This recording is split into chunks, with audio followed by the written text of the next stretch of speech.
Chapter 732. The blazing angel, who was as fast as lightning, traveled very quickly. Following Jia Shidao's directions, they found the Xuanwu River after entering Xiazhou. They followed the river all the way west and past Qing, Supreme Emperor Peak. Soon, Jinling was in sight. It was already dawn, and the curfew was over. The city gate was full of people waiting to enter the city. Looking down from the sky, the bustling people were like ants, orderly in the chaos. Sun Lang wasn't familiar with Jinling City, so he couldn't find a place to land for a while. In order not to attract attention, it was best to land outside the city. After making the decision, he controlled the seraph to flap its wings left and right. This was a very obvious tactical signal. He believed that with his tacit understanding with Jia Shidao, the other party would definitely understand his meaning.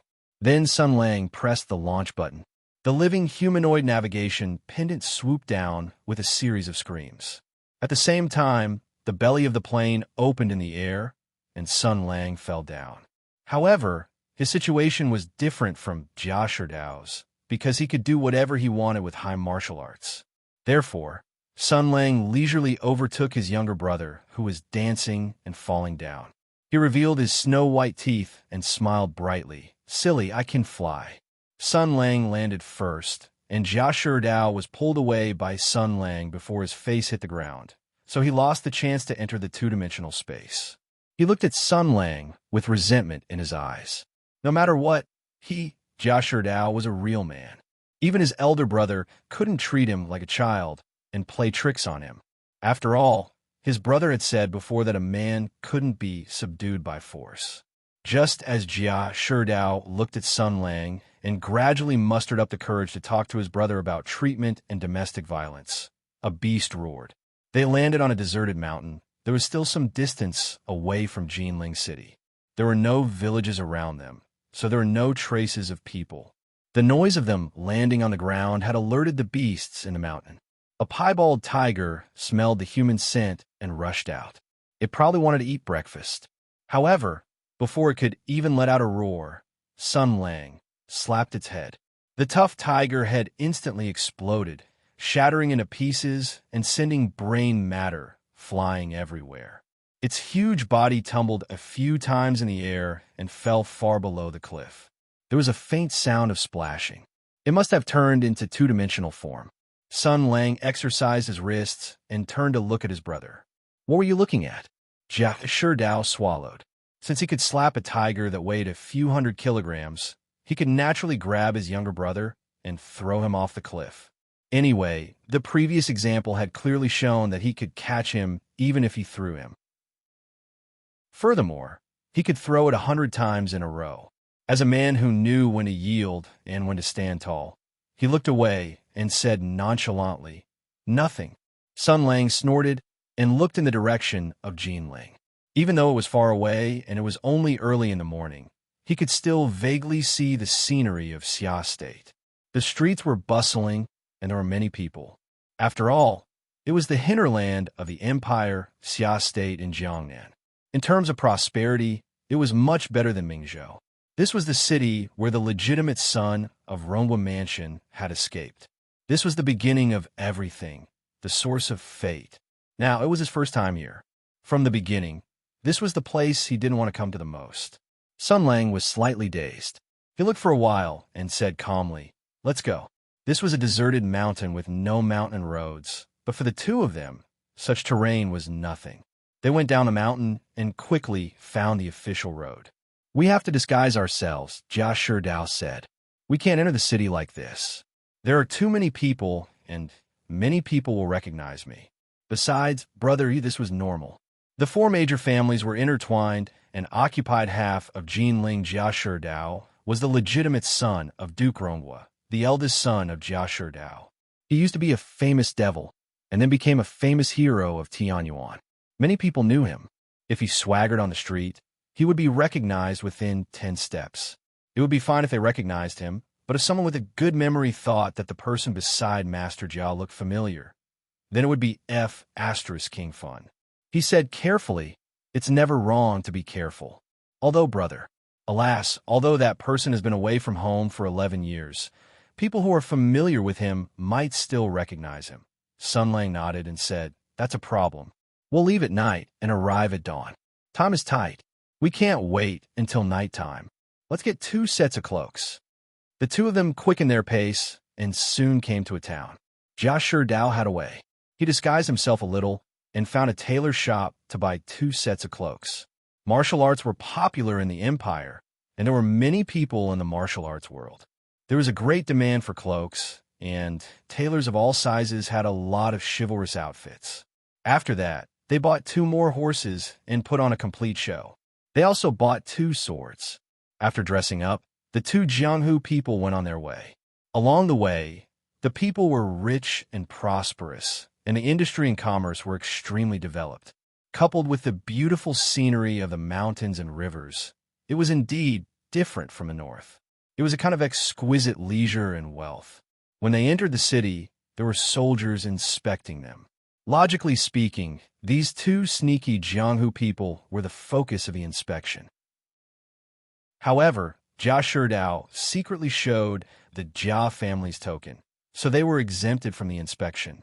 The 4 big families were very powerful in Jinling. Even though the Jia family had been weak in recent years, they were not people that a few small soldiers dared to offend. After entering the city, Sun Lang was obviously quieter. Through the cloak, he looked around coldly. Jia Sherdao's heart was pounding, but he could only find something to talk about. He introduced the scenery of Jinling to his brother, such as the good places to eat, drink, and have fun, especially the good places to have fun. It was a pleasure ground for men, a wonderful paradise. Jinling was the rich Jiangnan. Wherever the rich gathered, there would naturally be more and more high-end and professional service industries. Before the war, everyone would usually talk about this topic. Men, especially in a place like the army where blood and desire were extremely vigorous, naturally would talk about this topic. Everyone liked to brag about how many brothels they had visited and how many young ladies they had visited. They would also talk about the differences in service across the 9 regions of the empire, with spittle flying everywhere.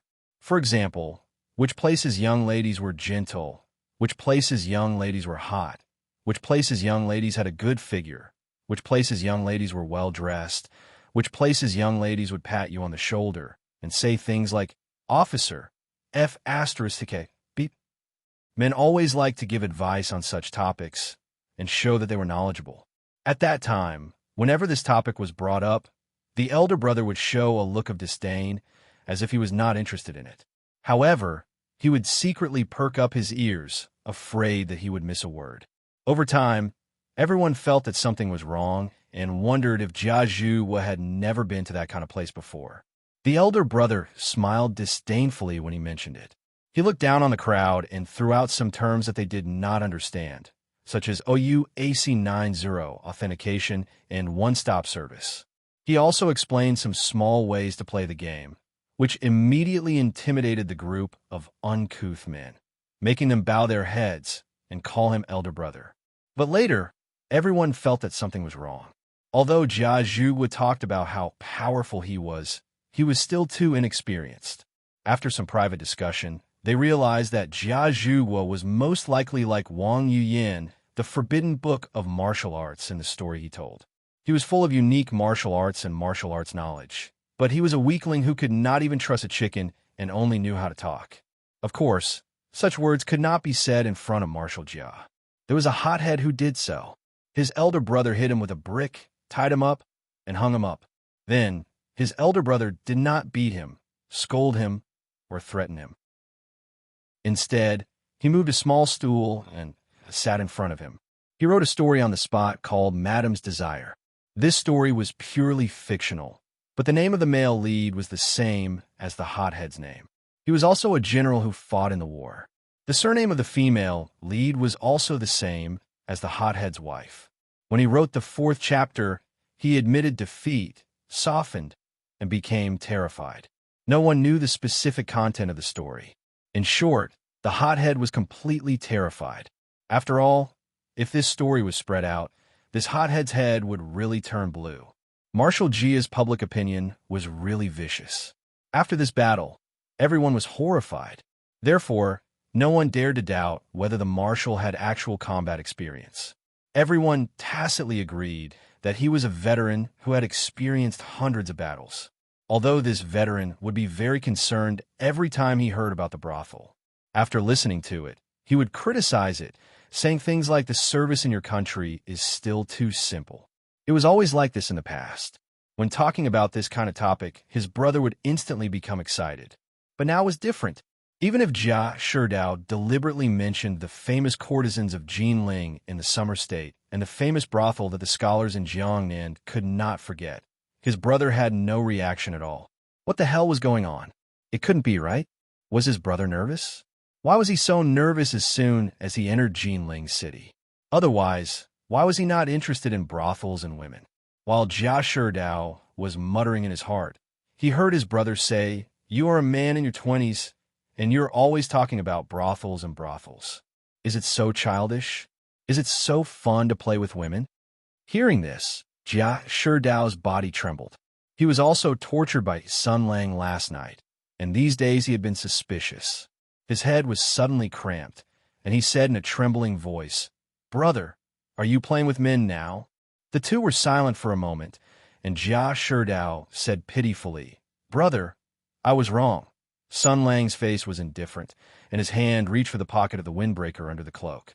A flash of determination flashed across Jia Sherdao's face. He condensed the qi in his lower abdomen, and the internal force flowed around his body. He was ready to glide over like a wild goose falling from the sand and hug his brother's leg to beg for mercy.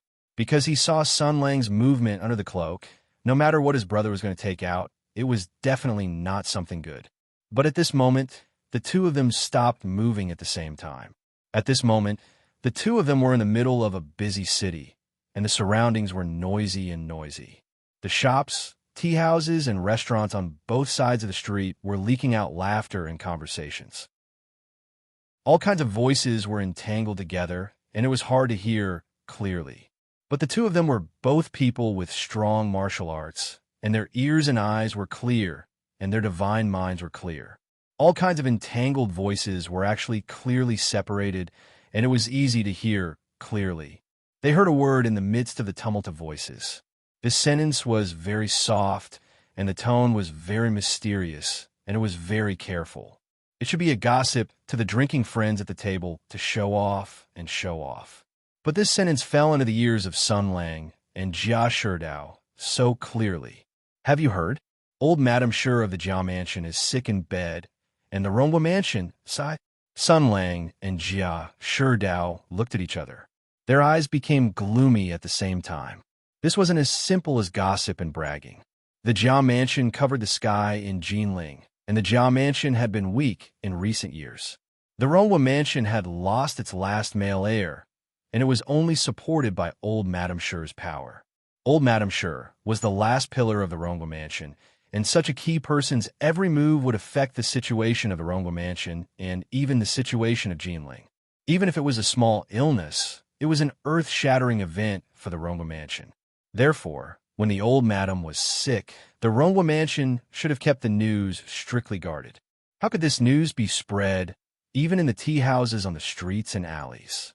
Sun Lang and Jia Sherdao were both suspicious people, and this made them think of too many things. Their horses had been left at the horse inn in the city. They looked at each other and walked into the tea house, facing the street together. The waiter came up to greet them attentively, and Jia Sherdao raised his hand and threw a small ingot of silver into his arms. "It's none of your business, move aside." Sun Lang had already walked past the waiter and stepped onto the second floor. His kung fu was much better than Jia Sherdao's, and he could locate the source of the voice clearly. After coming to the second floor, he looked at the table on the left. There were 3 people sitting around the table, dressed quite decently. They were here for breakfast. There were porridge, tea, and some side dishes on the table. They were carefully sipping tea and chatting with sighs. Sun Lang strode forward and sat on the empty seat as if there was no one else around. The 3 people were shocked and said coldly, "Who told you about old Madame Sher?" Those few people saw a Jianghu man in a cloak sitting over without any politeness. Originally, they were a little baffled, But when they heard the other party directly ask about old Madame Sure, their faces suddenly changed. The four big families were entrenched in Jinling and had great power and reputation. Although the Jia family was showing signs of decline, they had not yet fallen. A skinny camel was still bigger than a horse. It was not a small matter to be caught red-handed talking about the old madam of the Jia family behind her back. The three people's faces turned pale, and one of the horse-faced men said blankly, "What's wrong with old Madam Sure? Who are you, brother? We've never met before, right?" The cloak moved without wind, and the black curtain lifted slightly, revealing Sun Lang's eyes. His sharp gaze condensed and reflected in the horse-faced man's eyes. "Speak." The man's body began to tremble violently, his face instantly turning snow-white and cold sweat dripping down. He looked at Sun Lang with eyes full of despair and horror, as if he had seen the king of hell. He stammered, I heard it from my fellow villagers," Sun Lang said coldly. "Oh, is your hometown? Where did he hear it from?" Sun Lang put the sword in his hand on the table and pulled out half an inch. This was an ordinary iron sword, and there was nothing special about it. The sound of the sword being unsheathed was also very subtle, but when it fell into the horse-faced man's ears, it was like a huge bell and thunder roared. His heart was instantly broken, and he said sadly, he heard it from his neighbor. According to him, his neighbor works in the Wang family, and he heard it from their steward. And their steward is the confidant of old Master Wang Run of the Wang family. Under Sun Lang's intimidation, he finally explained the matter clearly. Sun Lang looked at him, picked up the sword, and left an ingot of silver, gohor. Then he went downstairs, and the sound of his footsteps slowly faded away. The three of them looked at each other, sighed, and slumped into their chairs. They felt as if they had just walked through the gates of hell.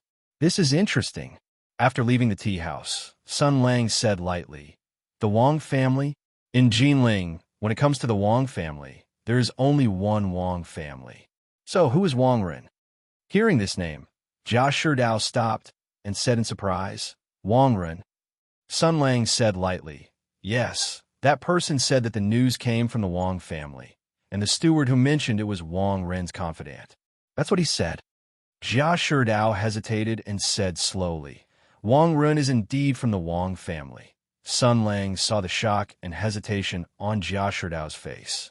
He raised his eyebrows and said, "What else?" Jia Sherdao whispered, "Is the brother of second sister-in-law Lien." Sun Lang thought about it, and then remembered who second sister-in-law Lien was. He frowned and said, "Wang Shifeng."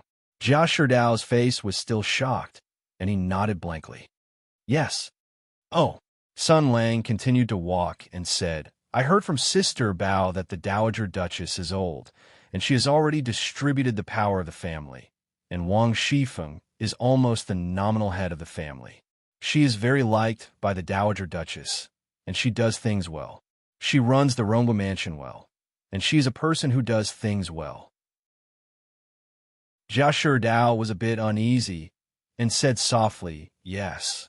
Sun Lang said coldly, "With the Dowager Duchess's performance and intelligence, Wang Shifeng should have known to block the news, but the news was not blocked, and the source of the news was her brother." Jia Sherdao shivered and shook his head subconsciously. "It can't be Sister Feng." Sun Lang said, "Why not?" Jia Sherdao said stubbornly, "Of course not. Sister Feng would not do such a thing. After she married into the Jia family, she has always done her best. Although people sometimes think that she's a bit mean and cruel, she is still on the Jia family's side, and the Dowager Duchess likes her. What kind of evidence is this? Isn't she a smart person? Now that the Jia family is in danger, it is reasonable for her to plan for herself." Sun Lang sneered, "Whether it is or not, we will know after we drag Wang Ren out and interrogate him." "Ha! Demons and monsters, a group of demons dancing around. How interesting." Jia Sherdao asked now. "Of course not." Sun Lang said, "There are priorities. The monk can run away, but the temple can't. Since Wang Ren is the master of the Wang family, we are not afraid that he will grow wings and run away. Now, let's go and see your father and talk to him about what has happened in the Jia family recently." Chapter 733. Two lifelike stone lions stood at the bottom of the steps. Behind them were three large doors with animal heads. Above the main door was a plaque with the words Ningwa Fu written in gold. This was the Ningwa Fu, where the eldest son of the Jia family lived. Sun Lang and Jia Sherdao walked for more than an hour before they arrived at the Ningwa Fu. They saw that the main door was tightly shut. Under the eaves sat a dozen people in magnificent attire. They were probably on duty at the door. There were people going in and out of the doors at the east and west corners. There was no sound of laughter. Everyone held their breaths and restrained their expressions. They entered and exited quickly. Naturally, they had a dignified bearing. No wonder they were the Jiangnan aristocratic family with deep roots. Sun Lang looked in that direction from afar. It's much less human than the Marquis of Jing'an's manor. Jia Sherdao didn't know where the Marquis of Jing'an's manor was. The two brothers had only been reunited for 2 days and had encountered such a strange situation. He didn't even have time to ask about his elder brother's experiences in the past 2 years. But right now, he wasn't in the mood to explore the Marquis of Jing'an's manor. Looking at the home he grew up in, his cousin swallowed and said in a negotiating tone, "Elder brother, when the time comes, don't hit my father." Sun Lang seemed to be in a better mood now. He actually joked, "Wow, father and son love each other so much. You love your father so much. Do you want your son to inherit your father's legacy?" Jia Sherdao clearly didn't hear the malicious intent in these words. After all, he still underestimated his elder brother's bottom line.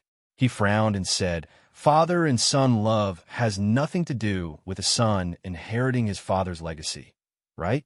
But after all, I am my father's son. No matter what, I will still inherit the position of Ningwa Fu in the future." As he spoke, he stole a glance at Sun Lang and sighed in his heart. If the person in front of him was willing, he could also inherit the position of Duke Rongwa. He could use that identity to continue living and logically inherit and take over the enormous family business and shocking wealth of the Rongwa Manor. After all, the Rongwa Manor, which had lost its male heir, had no future. Even if he was a fake, that group of orphans and widows could only rely on him.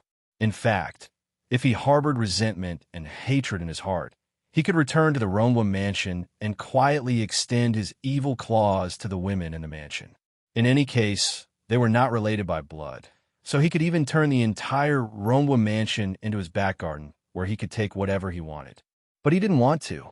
The so-called title of Duke Rongwa, the wealth of the Jia family, the beauty of the Grand View Garden, all of these added together were probably not as important as his real name. Was there really no other way? Jia Sherdao sighed inwardly. Perhaps there really was no turning back. After 8 years, her happiness had been shattered twice. Her elder brother had paid an extremely high price to win her freedom. How could she return to the past? "Let's go," Sun Lang said. "I don't want to see outsiders. Let's climb over the wall." Jia Sherdao heaved a sigh of relief. Fortunately, his brother was still the same as before. He didn't care about anything. He climbed over walls, broke locks, set fires, and looted. He didn't have the arrogance and temper of a master. Otherwise, if it were someone else, they wouldn't have done something as disgraceful as climbing over walls. They might have even entered through the front door. Since he was willing to climb over the wall, that was good. As the devil incarnate of the Ningwa Manor, Jia Sherdao had a deep and comprehensive understanding of how to sneak out of the house. He knew which dog hole was easy and clean to crawl through, which courtyard wall wasn't patrolled, and which path was safer to take. These were deeply imprinted in the memories of his childhood and adolescence. He found a secluded place, and the two of them leaped over the wall and entered the place. Jia Sherdao looked around and set a route in his heart. Then, he took Sun Lang straight to the study where Jia Su usually stayed. It was already morning, and according to his father's usual habits, he should be reading in the study. They didn't disturb anyone along the way. Of course, Jia Sherdao was very familiar with his home, and Sun Lang's martial arts had reached the peak of perfection. Even if they met maids and servants on the way, and even if it was inconvenient for him to use the Kang's sneaking skill for Jia Sherdao's sake, he could still easily avoid them. Therefore, in his own home, the future Duke Ning was still hiding. With mixed feelings, he took Sun Lang through the back garden path, past the mountain corridor, and around a small lake in the manor. In a quiet bamboo forest, his father's study was already in sight. Jia Dao said, "Shall I go in and have a look?" Sun Lang sneered and said, "Don't bother. With your father's scheming, I'm afraid he'll think that I'm here when he sees you come back overnight. Besides, with the 2 ounces of sesame oil in your belly, you'll be exposed if he asks you a few questions. It's not fun for me to hide." He walked towards a small study in the bamboo forest. Jia Dao had no choice but to follow him. He couldn't help but feel anxious. His elder brother wasn't from the Jiao mansion, but his father didn't know this. If his father got angry after seeing his elder brother, and even sneered at him as an elder, his elder brother's fiery temper would most likely cause him a fight. As the saying goes, no one knows a son better than his father. Jia Dao thought that even 10 of his fathers couldn't beat his brother with one hand. What should he do then? But when he got closer, his brother's voice rang out. "Your father isn't here?" Jia Dao was relieved at first, then startled. He's been ignoring the family affairs for the past few years. He's usually here and rarely goes out. Could it be that the Ronghua mansion? If he wasn't here, there was only one explanation. Although his father didn't care about the family affairs and left the family affairs to his wife and housekeeper, no matter how detached he was from worldly affairs, he couldn't neglect the word filial piety. Madame Sure of the Ronghua mansion was his elder, and the only one left among the elders. If she wasn't feeling well, this nephew of his would have to kneel and serve her medicine. He looked at Sun Lang, and Sun Lang seemed to have thought of this possibility as well. His face didn't look too good. After all, he was more against going to the Ronghua mansion. Jia Dao whispered, or Sun Lang said coldly, "Or what? This time I'm here to inquire about the situation with your father and discuss the situation. If he's in the Ronghua mansion to fulfill his filial piety, who knows how long he'll stay there? Let's not worry about him for now. Since your father isn't here, we'll go to the Wang family first and visit Master Wangren." Jia Dao thought about it and said, "We don't have much time. This time we're just here to investigate the situation. We'll be back in Qinzhou at the latest tonight. We can't wait like this. How about we ask someone to find out where my father is? If he's in the Ronghua mansion, we'll have to ask how long he'll stay there." Sun Lang thought about it and shook his head. "Let's go in and see." He came to the small building and pushed the door open. There was no one inside. He went through the front hall and came to the main room of the study. It was cold in the room. A pen was on the pen holder, and the tip of the pen was frozen with dark ink. After all, it was his own home. Jia Dao immediately walked to the candlestick on the side after entering the door. After checking it, he said, "Father usually reads here at night, but from the looks of the candle, it didn't seem to be burning last night. The same goes for the incense. The Qinglin powder in the stove is used to clear the mind and absorb new energy. It's used when practicing qi and reading in the morning. There are signs of burning, but there's no residual heat, which means it was used yesterday morning, but not this morning. Not only that, Father wasn't here last night. If he was reading here last night, the incense in the stove should be the cloudwood incense that warms the mind." He muttered the clues that only the rich would know, and then said in a certain tone, "Father was here yesterday morning, but not at night. He didn't come this morning either. He didn't act as usual for 2 consecutive days, so he definitely wasn't in the Ningguo mansion last night. So, he must have spent the night in the Ronghua mansion." Sun Lang said faintly, "Oh." The famous detective Jia Dao had just made an impeccable deduction, and he was quite proud of his wit. He said it to his brother to show off, like a little kid who was eager to be praised, but his brother's attitude was very cold, which naturally disappointed him. He looked back with some grievance and dissatisfaction, but found that Sun Lang had his back to him, standing in front of his father's desk and observing something. So, he said in a more serious tone, "Brother, is my deduction wrong?" Sun Lang turned around. I don't know. After all, I'm from the countryside and I don't know anything about incense. But your father did leave yesterday morning, and he didn't come back at night." Jia Dao was puzzled. "Brother, how do you know?" Sun Lang raised his hand, which was holding an inkstone. The ink inside told me that it was finished grinding 27 hours, 45 minutes, and 7 seconds ago, and then it was left here. Your father didn't wash the inkstone, but left it here for more than a day, and the pen was also left here. Of course, he didn't come back all night. Jia Sherdao stammered, Brother, how do you know when the ink was ground out? Sun Lang smiled. I'm good at martial arts. This reason is too omnipotent, isn't it? Sun Lang ignored Jia Sherdao, who looked troubled. After a moment of silence, he said, It seems that your father suddenly heard something important when he was fishing in the study yesterday. He didn't even have time to tidy up here before he left in a hurry and didn't come back all night. Did he hear about Madame Shi's illness? Jia Sherdao nodded. Most likely. Don't you think it's strange? Sun Lang put down the inkstone and pointed at Jia Sherdao. Let's think about the timeline. 4 days ago, your father found you, who was a Taoist priest in the Taoist temple, and gave you some information. He told you that I was still alive and stirring up trouble in Qinzhou. I was very curious at that time. The incident in Qinzhou was only recently, and the inside story was very subtle and very secretive.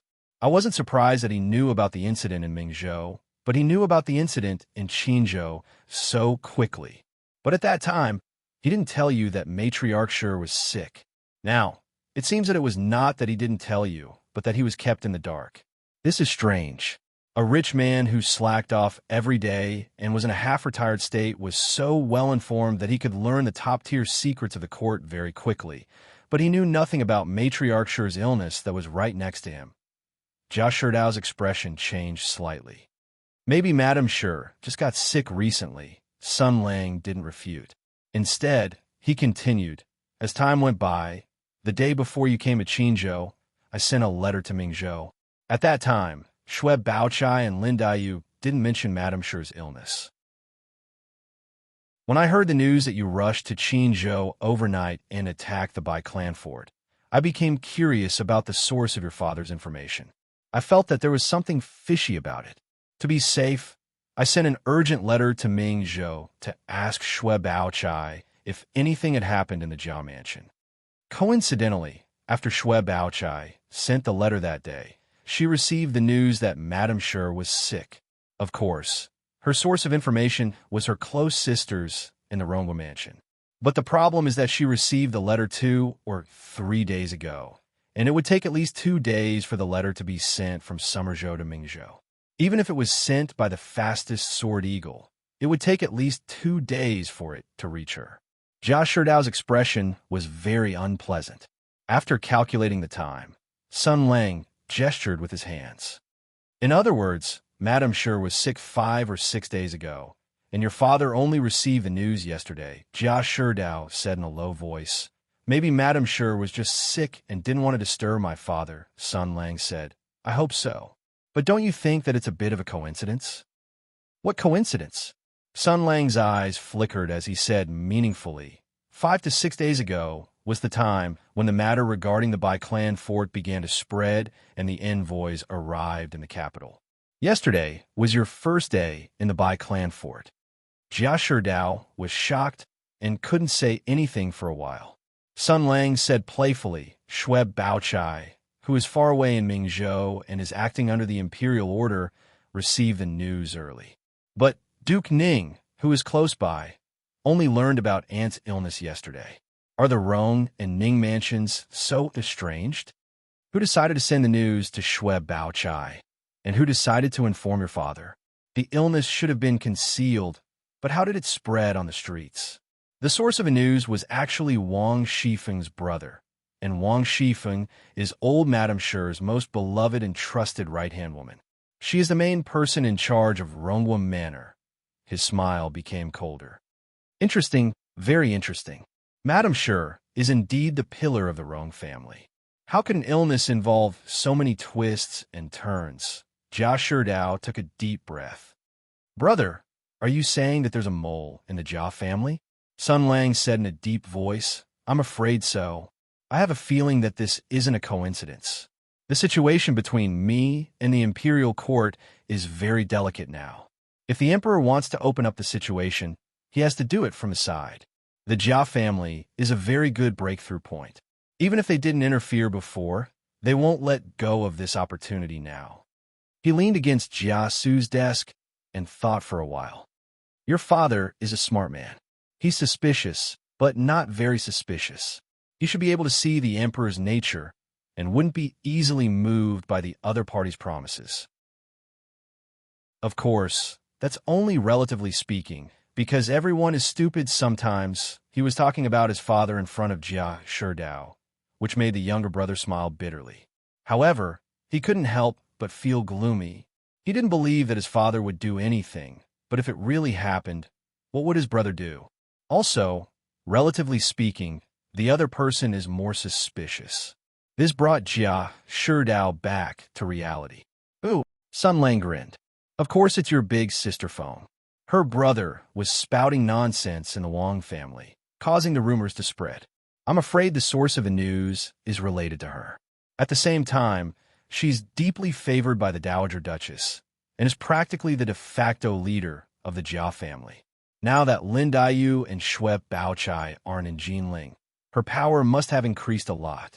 It's not difficult for her to block and spread the news. As for the motive, there are too many. After all, the Jia family is about to collapse. Some want to continue, while others want to make other plans. As long as there's a desire, people will make a choice. The motive and reason are actually not important. As long as there are facts and evidence, it's enough. Jia Sherdao still didn't seem to want to believe that the strong and shrewd sister Feng in his memory had ulterior motives. He said blankly, "Facts and evidence?" Sun Lang nodded and said, "The most efficient way is to directly tie her up and bring her here. After I have a cordial exchange with her and preach to her our military's preferential treatment of captives, she will definitely feel full of warmth and gratitude. After feeling the glory of communism, she will tell me everything she knows and answer whatever I ask her." Jia Sherdao shivered and looked at Sun Lang with a complicated expression. "You're going to torture her?" Sun Lang rolled his eyes and said, "Bullsh asterisk T, you're F asterisk king underestimating me, aren't you? I'm a noble and decent gentleman. I've never physically attacked or punished captives and prisoners, especially beautiful women. How can I bear to hurt their bodies and let their blood flow? Not only is it disgusting, but it's also a waste." At most, he would just use the communist glorious finger. Jia Sherdao breathed a sigh of relief. "Are you trying to scare her? Sister Feng is very strong-willed and intelligent. She's not a weak and ignorant woman. Brother can't shake her with just a mouth." Sun Lang said with a complicated tone, "Actually, it's possible. I'm not bragging, but I can turn her into a demented question-and-answer robot within a minute with just my mouth. I don't even need to speak. But forget it." He waved his hand and said, "Think about it again. It's a bit inappropriate. Wang Shifeng is a prominent figure in the Rongwa mansion. If she's really involved with someone, her disappearance will definitely alert the enemy. So we have to plan slowly. After all, the situation is very delicate now. We can't be so blatant. Wouldn't it be awkward if we wrongly blame a good person? I feel like my brother's tone is a bit complicated and strange. I feel like there's something I don't know." Jia Sherdao instinctively sensed that his brother was hiding something, but he couldn't figure it out. It wasn't his fault. After all, no matter how wild his imagination was, he couldn't imagine that his brother, who had extremely rich theoretical knowledge but extremely little practical experience, and who had never even been to a brothel, could become the natural enemy of all women in the world in just 2 years. Sun Lang waved his hand and said, "Okay, since we found more clues, and your father won't be back for a while, let's go find Wang Ren first. We have to ask him where he got the news about Madame Sher." Jia Sherdao didn't have any objections. It was useless anyway. The two of them were about to leave, but before they reached the door, Sun Lang's expression changed slightly. "Someone's here." Jia Sherdao was shocked and then delighted. "Is my father back?" Sun Lang flashed to the bedside and looked out through the window. It's really him. He had met Jia Su a few times during the war, and he had kept a respectful distance from this elder.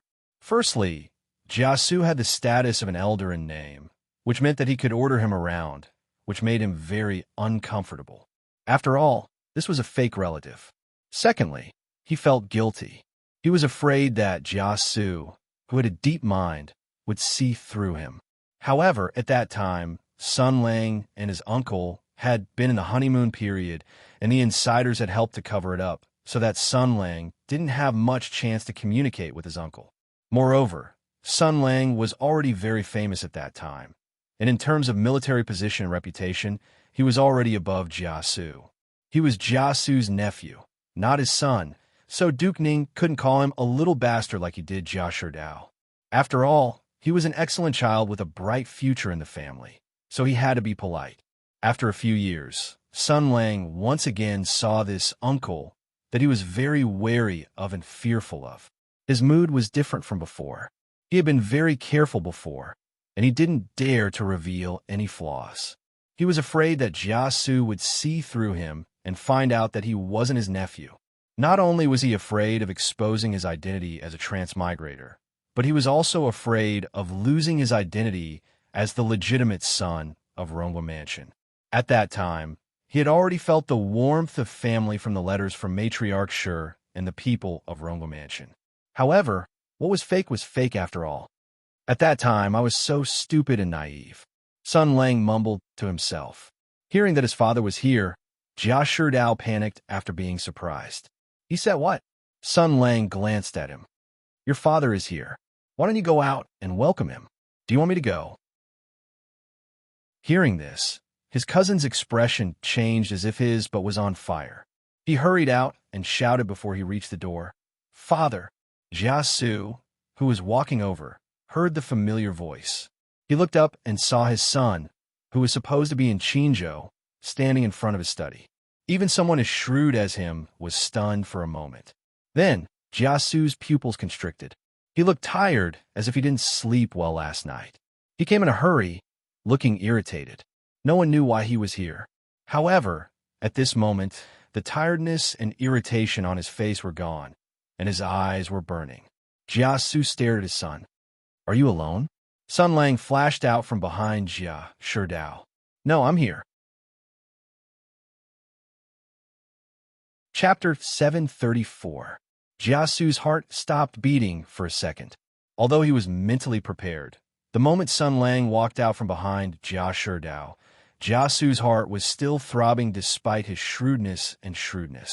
The former hero of Tianyuan, the unparalleled general. His achievements were ignored by the imperial court, and his deeds were forgotten. Even his name could not be mentioned. He had already become a legend. After 2 years, he appeared again and set off turbulent undercurrents in the empire. First, it was the Ming state, then the Qin state. He was in a silent game with the emperor on the throne in the capital. The bet might be the entire empire, and this gambler who came back from the dead was inextricably linked to him.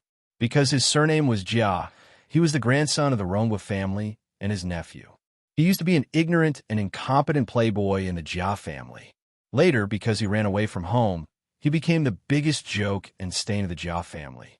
Later, he became the most dazzling star in the Tianyuan army. His brilliance grew with each passing day. A few years later, he was the most dazzling star on the imperial martial wall. For example, Beichun was the center of all the stars. A grand marshal who wasn't even 30 years old.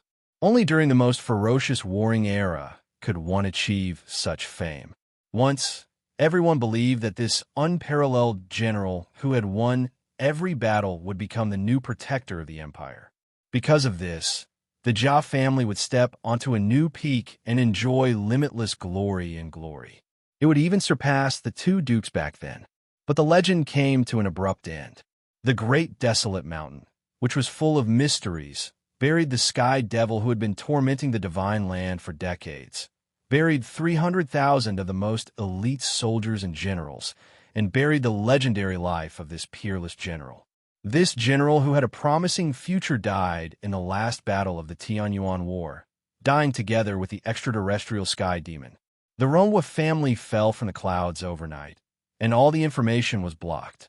Even the most powerful general couldn't know the whole truth. Everything was buried in blood and mystery, covered by the ecstasy and pride of defeating the sky demon.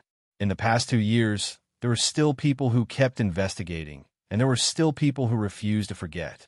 But the truth was still hidden in layers of fog, and no one could touch the real truth. Jiasu did not waste his efforts because he was a smart person. He had thought things through. The strange attitude of the imperial court, the vague truth of the great desolate mountain, the references in the history books, the precedents of the previous dynasty. Everything indicated that his nephew, who had shown off his ability and dazzled the 6 armies, seemed to have violated the taboo of the emperor to the extent that he had brought about a fatal disaster. This was just a guess, and it could only exist as a guess. Jiasu was a smart person, and he would not investigate the truth. As the saying goes, if a ruler wants a subject to die, the subject has no choice but to die.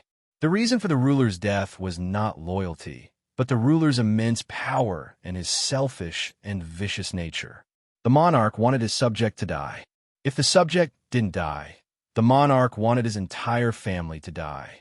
Since they didn't have the ability to fight back, they could only hide their fangs and endure. Not only did they have to endure, they had to keep a low profile. The emperor was naturally suspicious and jealous. They could not allow him to become suspicious and wary of the Jia manor again. So they had to close their doors and calmly accept the fate of the Jia family's decline.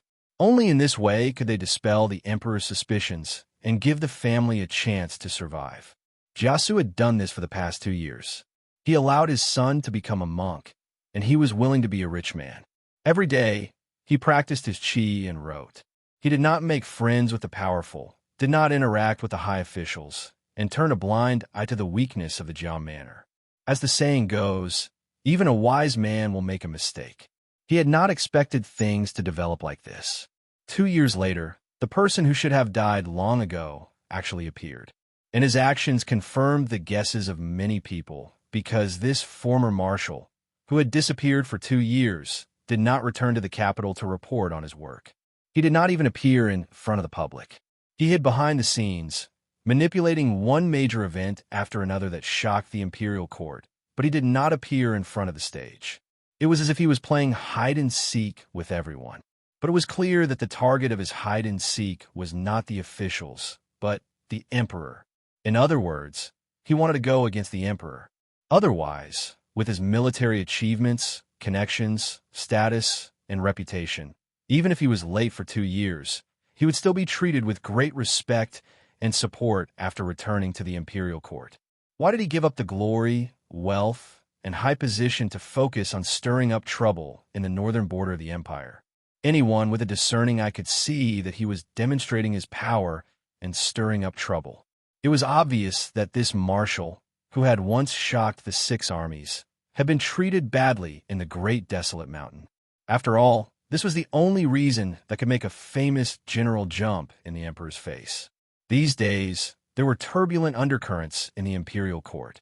Even during the imperial court, the high-ranking officials would sometimes exchange meaningful glances. After all, such a long time had passed, and those who should know the inside story would already know. The big shots of the martial arts hall were well aware of the emperor's predicament and found it interesting and satisfying. They were also thinking about the possibility of changes in the situation. The emperor and his officials were never one. Everyone was selfish, and the emperor was the most selfish person in the world. Since the emperor was selfish, the officials would also plan for themselves and their families. After all, no one was stupid. After the Great War of Tianyuan, the strong enemy was gone. The situation of being united against the outside world would turn into internal friction and a struggle between the emperor and the officials. In peacetime, the emperor would not allow the military officials to have too much power, especially military power. A new round of struggle in the imperial court was inevitable. The military officials who were unwilling to hand over their power saw a great opportunity in this matter. A good opportunity to limit the emperor's power and expand the pie. Anyway, it was Jiasu who was leading the charge, and they would follow behind him. Then, they would find a chance to teach the emperor a lesson. If they succeeded, the emperor would go to the depths of the palace. If they failed, They would use Jia Su as a scapegoat. It could be said to be perfect. In the imperial court, there were all kinds of people, schemers, fools, greedy, self-righteous, unwilling to be left out, and well-informed people. They were all thinking of their own ideas. From the current situation, a storm was inevitable. In this big event, everyone had to have their own position. Jia Su, who had originally planned to slack off, only wanted to curse. Because that martial surname was also Jia. Coincidentally, he was a member of the Jia family, the legitimate grandson of the Rongwa mansion, and also this Jia's nephew. The two of them were blood relatives within 5 generations, so they were proper uncle and nephew. According to the laws of the empire, deceiving the emperor was a crime punishable by 9 familial exterminations. Of the 9 clans, 4 were father's clans, 3 were mother's clans, and 2 were wife's clans. F***CK. A sentence like F***CK a dog was not enough to describe Jia Su's free spirit. Even if he F***k'd all the dogs in Jinling City, it would not be able to fully express his complicated feelings. Basically, even if he rushed to the imperial capital, kowtowed, and sued his nephew, it would be useless, because his eldest nephew seemed to have completely pissed off the emperor. 2 years later, he came back from the dead and angrily attacked the imperial court. The two were almost standing on the opposite side of each other. Because his surname was Jia, because he was born in the Rongwa family, no matter what he did, there was a clear mark of the Jia family. Personal honor and family honor were one. If he was a traitor, then the entire Jia family was a traitor. And now, the traitor who had made him a traitor was standing in front of him. Jia Su narrowed his eyes at his nephew, whom he had not seen for a long time. If possible, he really wanted to slap him across the face, but he knew that this was unrealistic. After all, he was only his nephew, not his son who could be beaten and scolded however he wanted. Moreover, this nephew was a famous general who had achieved fame and status on the battlefield. His achievements were not inferior to his ancestors, and he was no longer a junior whom he could casually scold. Although he could not attack, Jia Su was still angry. After all, this junior of the clan had acted recklessly and implicated the entire Jia family. It was only right for him to be angry. He had originally wanted to mock him, but his heart froze when he saw Sun Lang's gaze. The empire was particular about ethics, and it was also particular about heaven, earth, ruler, and teacher. Filial piety not only meant being filial to one's parents and elders, but also to one's father. This fellow even dared to offend the emperor, so it did not seem like he would have any psychological burden to beat up his uncle. Jia Su was a qualified wise man. He would not do useless work, nor would he put himself in a disadvantageous situation because of a momentary slip of the tongue. Thus, he endured it. Jia Su looked at his nephew quietly and narrowed his eyes. He was going to deal with the changes by sticking to the status quo. Sun Lang stood on the stairs of the study. He did not bow or greet him. The two of them looked at each other in silence. It was as if they both wanted to see something from each other's faces. Jia Sherdao was caught between his father and his godbrother, and he was at a loss. He actually felt like he was in a hellish battlefield, drowning in water. On one side was his father, and on the other side was his brother. He knew what they were thinking. His father must be angry at his brother's behavior. He did not know his brother's background or what happened 8 years ago, so he must be thinking of himself as an elder. He was waiting for his brother to take the initiative to greet him, and his brother would definitely not do that. After so many things had happened, he definitely did not want to go back to the past. Thus, they were in a stalemate. Jia Sherdao panicked. He wanted to do something, but he realized that he could not do anything. His brother and father were in a silent stalemate, and he could not do anything at all. At this moment, Sun Lang suddenly smiled and broke the silence. "Uncle, long time no see." Jia Sherdao was startled at first, and then he turned to look at his brother. There was shock and emotion in his eyes. "My brother is willing to go to this extent for me. He must not want to put me in a difficult position." Before he could finish feeling touched, he heard Sun Lang's voice. "Put away your disgusting expression. Don't let your father see anything wrong. There are priorities. I'm not that rigid.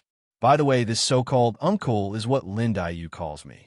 Huh, Lindayu? But she wouldn't call my father uncle. However, Jia Sherdao had learned to observe people's expressions and to play dumb in the years he spent with his brother. He would not expose such trivial matters.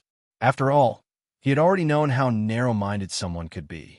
On the other hand, Jia Su heaved a sigh of relief. At least this kid knew some manners and did not become a maniac who did not recognize his family.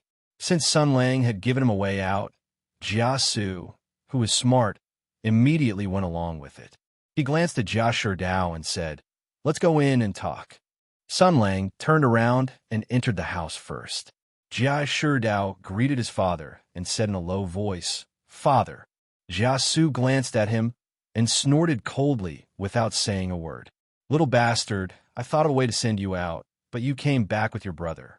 Are you afraid that the Jia family will die together?" But at this point, it was useless to say anything. Let's take one step at a time. He led Jia Sherdao into the house. Sun Lang was already standing aside with his hands behind his back. He turned to Jia Su and said lightly, "Uncle, I saw that you were in a hurry. Is there something urgent?" Hearing this, Jia Su's face darkened. "It's a long story. Let's not talk about this for now. Since you're working in Qinzhou, how can you leave by castle without permission?" Although his tone was stiff, there was concern in it. After all, his nephew was doing something big in Qinzhou. He was fighting against the emperor and the imperial court. How could he be distracted and come to Xia State at such a critical time? After all, the emperor was not someone to be trifled with. Sun Lang replied, "I had to come. I have the emperor's weakness. If he wants to get rid of the passive situation, he has to do something else. The Rongwa Mansion is a very suitable target. I sent a letter to Mingzhou yesterday to ask Xue Baochai about the Jia family. She wrote back that the old lady was unwell. I don't know if it's a coincidence or a conspiracy. Just in case, I'll come and take a look first." Hearing this, Jia Su's face darkened. "I received news yesterday that the old lady was sick. When I hurried over, I found your grandmother sick in bed." Sun Lang frowned. "How is she?" Jia Su's face darkened. "Not good. I heard that she was just not feeling well at first. The old lady is strong and has always been healthy, so she didn't think much of it. Later, she realized that something was wrong." He looked a little tired. "Last night, I was at the Rongwa Mansion massaging Annie's blood and nourishing her organs. She only felt better after working for half the night." Sun Lang said coldly, "I'm asking what happened to her." Jia Su glanced at him and did not pursue the rudeness in Sun Lang's tone. He knew that his nephew had a deep relationship with his grandmother. It was a good thing that his nephew was anxious because of their old relationship. He answered, "I don't know. The doctors we hired couldn't find anything. The old lady is only drowsy and listless. Her vital qi is also not working well. Other than that, there are no obvious symptoms." Jia Su glanced at Sun Lang and asked curiously, "Didn't you go back to take a look?" Sun Lang said calmly, "Now's not the time." This was the way to talk to smart people. If you were vague about certain things, the other party would automatically fill in the blanks for you. This would increase your credibility. Jia Su nodded thoughtfully. "You're right. The old lady is old and can't take surprises and shocks. You still have important things to do. You can't be distracted for now." He believed Sun Lang's words for the time being. It was not his fault. No matter how smart a person was, their way of thinking would be limited by their own understanding. Even Jia Su could not have imagined that his nephew was an imposter. That was because his greatest impression of his nephew was that he was a famous general who had made many contributions on the Tianyuan battlefield. The man in front of him was a grandmaster in terms of martial arts and bearing, which completely matched his impression. After all, his temperament and power could not be faked at all. He wanted to ask Sun Lang about his next plan, but a thought suddenly flashed through his mind. He remembered something. "Wait, you said that you received Xue Baochai's letter from Mingzhou yesterday." Sun Lang nodded. "Uncle, did you notice it too?" Xue Baochai's information came from the Rongwa residence, of course.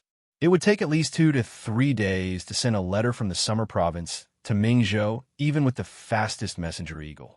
It would take Xue Baochai at least a day to send the letter to me after receiving it. That is to say, He looked at Jia Su and said casually, "The old lady has been unwell since a few days ago.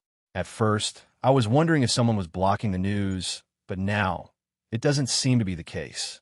I only informed you yesterday because the old lady didn't take it seriously and didn't want to disturb you." Murderous intent appeared on Jia Su's face as he said coldly, "That's not necessarily the case." Sun Lang raised his eyebrows. "Oh." Jia Su seemed to have thought of something. He was furious and slapped the desk next to him. With a boom, wood chips flew everywhere. "That bitch," Sun Lang said casually. "Uncle, please speak nicely." Jia Su looked at Sun Lang with dissatisfaction. He felt that something was amiss. He felt that this nephew of his did not respect him as an elder or uncle. He was too arrogant and impudent. However, now was not the time to be polite. He said coldly, "You just came back. I'm afraid you don't know yet, but the news that the old lady is sick in bed has spread all over the city." Sun Lang and Jia Sherdao looked at each other, and they saw the surprise and amusement in each other's eyes. Jia Su's face was gloomy, and he didn't notice the details of their conversation. He continued, "The old lady has been supporting the Ronghua residents for the past 2 years. She means a lot to the Jia family. If she falls, half of the Ronghua residents will collapse, and all kinds of clowns will jump out. Therefore, the news that she's sick should be kept a secret, but it has spread all over the city," Sun Lang said. "That's why we suspect that there's a mole in the Ronghua residents." Jia Su looked at him in surprise. "You?" Sun Lang nodded. "What coincidence. We know about this. When we came into the city this morning, we heard the news in a tea house by the roadside. We caught the ruffian who was talking nonsense and interrogated him. When we came here, we found that uncle wasn't here. I discussed with Shi Dao and decided to investigate this first." Jia Su's expression changed. "What did you find?" "Wang Run, a member of the Wang family, Wang Shifeng's brother. According to the rumor monger, the source of the rumor seems to be old Master Wang." Sun Lang said, "We can ask old Master Wang if it has anything to do with Wang Shifeng." Jia Su was surprised to hear Sun Lang call Wang Shifeng's name, but soon the surprise was replaced by another expression. He said slowly, "Then you're destined to return empty-handed." Sun Lang frowned. "What happened? That's why I came back in a hurry." Jia Su's face was gloomy, and his tone was cold. "I was busy for half a night last night, and I only went to bed after I finished channeling my spiritual energy for Annie. But this morning, I was woken up by a commotion, because since last night, the news of the old lady being bedridden has spread throughout Jinling City." Sun Lang said, "With the Jia family's power and influence, it's easy to trace the source of the rumor." Jia Su heard this, and his tone became heavier. "Yes, Jinling is the world of the 4 great families. With the Jia family's power, it's not difficult to find the source of the rumor. It only took us an hour to find the source of the rumor. Just like you, it's Wang Rin from the Wang family." Sun Lang said faintly, "Old Madam is bedridden. Everyone in the Ronghua residence should have kept their mouths shut. Not many people know about it. The only person who has the right to know and contact Wang Run is probably Wang Shifeng. She's very suspicious." Jia Su replied in a gloomy tone, "Of course it's huge. After finding out the source of the rumor, Wang Shifeng disappeared without a trace. We searched the entire residence, but couldn't find her. Everyone in the residence is in a mess." At this point, Jia Su glanced at Sun Lang. "There are no males in the Ronghua residence, so we have to give an explanation to the Wang family. I have no choice but to deal with Wang Ren personally. Furthermore, Wang Shifeng is nowhere to be seen. Perhaps she has returned to her maternal home. Since that woman is from the Ronghua residence, we have to capture her for questioning." Sun Lang said calmly, "But it seems like Uncle returned empty-handed." "No, there's something to be gained." Jia Su's tone was cold. "The Jia residence has been weak for the past 2 years. The other 3 families don't even put us in their eyes. When I went to the Wang family, they were polite. When we talked about this matter, they only threw out a steward who served Wang Run as a scapegoat. When I asked about Wang Rin's whereabouts, they avoided the topic. When I asked about Wang Shifeng, they didn't even know. Jiasu's face was filled with dissatisfaction, but a trace of joy flashed in his eyes. Sun Lang noticed this detail. I think something surprising must have happened. It was indeed a surprise. Jiasu sneered. I was arguing with the Wang family head when a servant suddenly rushed in and said that Wang Run was dead. At that time, the old man's face was very good. Silenced. Sun Lang raised his eyebrows. Uncle, since you're so happy, could the person who killed him be? Wang Rin was slapped to death in the house. His chest was shattered. He died under the Wang family's ancestral white dragon palm. There aren't many members of the Wang family who have such power. Jiasu said, check the wound. The palm print is small and the edge of the palm is soft. It's the work of a woman. A woman, a member of the Wang family. The list of suspects has been narrowed down. After screening all the female members who have such power and submitting witnesses, there's only one person left. Sun Lang nodded. Wang Shifen. Chapter 735. Jia Sherdao had been listening the whole time. He had no right to speak here. However, what his father said was too bizarre. He couldn't help but ask, Sister Foam, could it be that all of this is her? Jiasu looked at him coldly, as if he was angry at his son's impetuousness. Subconsciously, Jia Sherdao took a step towards Sun Lang. Emboldened, he braced himself and said, I just thought it was a little strange. Sun Lang nodded thoughtfully. Tell me about it. Jia Sherdao took 2 deep breaths. After calming down, he calmed down and calmed down. He said slowly, Father, do you mean that Sister Foam blocked the news of the elder ancestor's illness and secretly colluded with her brother to spread the rumor? She even killed her own brother after it was exposed? Jiasu said coldly, That's not what I mean. All the clues and evidence point to this point. Jia Sherdao said in a low voice, Then what's the motive? Why would Sister Foam do this? What good would it do her to collude with her brother to spread the rumor? In the end, she didn't hesitate to kill her own brother. It's a tragedy for siblings to kill each other. Wang Shifeng didn't hesitate to do this. There must be a truth that she didn't hesitate to kill her brother to cover it up, Jiasu answered. So we must find her. Jia Sherdao looked at Sun Lang and said boldly, But father, there are too many doubts. There are too many suspicious points in this matter. Putting aside Sister Feng's motive for the time being, you have also heard of her wisdom and means. Even if she had the intention to do something bad, how could she do it so obviously that everyone found out the truth in an hour? When he said this, he simply threw caution to the wind and said loudly, Lord Father is wise. If all of this is really Wang Shifeng's doing, then none of us will let her go. But if all of this is a setup, Jiasu glared at him. Then don't we have to find her first? Jia Sherdao was tongue-tied. Sun Lang sneered. Are you stupid? If you can see the problem, why can't your father see it? Jia Sherdao was dazed at first, and then he realized something and looked at his father shyly. After all, he had the guts. Jiasu couldn't be bothered to look at this retarded son. He looked at the calm Sun Lang and sighed inwardly. Son of a bitch. Both of them gave birth to sons, but why is my son so much worse than this one? Sun Lang was very familiar with this kind of gaze. Back when he was in the army, he was often baptized by this kind of gaze.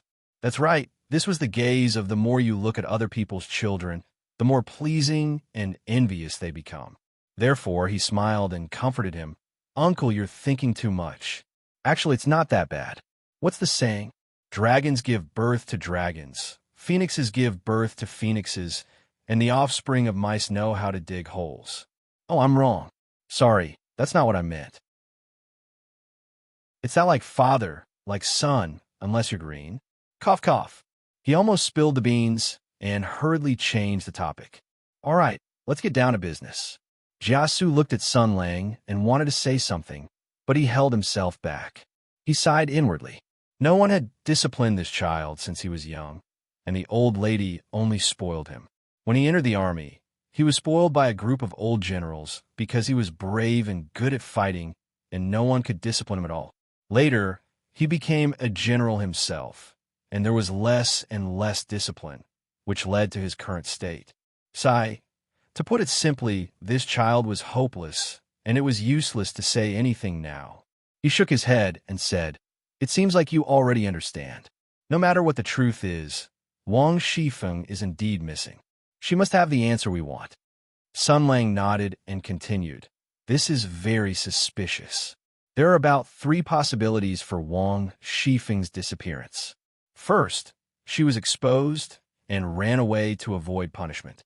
Second, she was framed and killed. Third, Jia Su said coldly, she was framed and realized that danger was approaching. She also realized that she couldn't defend herself, so she had no choice but to run away. Jia Sherdao said, "I think she's not the first one. The possibility of the first one is indeed small." Sun Lang said slowly, "This work is too crude. If Wang Shifeng was such a stupid woman, why would she be in charge of the Rongwa mansion?" Jia Su added, "Maybe she set up this trap on purpose to lure us to clear her name." Sun Lang immediately asked, "What's her motive?" Jia Su immediately answered, "Of course it's to return to the Rongwa mansion at the right time and hide in broad daylight with the most innocent identity." Sun Lang continued to ask, "What's her motive?" Jia Su said meaningfully, "That depends on what happens next." The two of them looked at each other and smiled at the same time. The two of them asked and answered, figuring out the possibilities. Jia Su was a schemer who had no taboos, and he had to consider all possibilities. Sun Lang wouldn't believe it easily, and he had to suspect everything. Therefore, the two of them were facing each other. With Jia Shirdao's scheming and intelligence, he could naturally keep up with the two of them, but what he lacked was a cold and rational heart. After all, he was young and had followed his brother. There were some things he hadn't learned, so he wouldn't be like his father and brother, who didn't know where Sister Feng was and who might be framed, persecuted, or even hunted down, and coldly consider the possibility that she might betray them. He knew that after his brother and father finished answering and smiling, they had already prepared a plan. Even if they found Sister Feng in the future, they wouldn't be at ease. As Jia Sherdao sighed inwardly, the uncle and nephew's conspiracy continued. Sun Lang said, "Let's put aside the second possibility for now. A dead person is meaningless, and there's no basis for a plan. Let's assume that she's still alive." Jia Su added, "There's no need to care about the first possibility. If Wang Shifeng is such an idiot, she won't be able to escape for long. Let's discuss the third possibility first. Or rather, the first possibility and the third possibility can be considered together. That is, Wang Shifeng's escape was a decision she made after careful consideration." He continued, "Also, we can't just consider this matter. We have to consider the hidden meaning behind it, because Wang Shifeng's whereabouts and whether she's dead or alive have never been the most important." Sun Lang nodded. He and Jia Su had a consensus on this.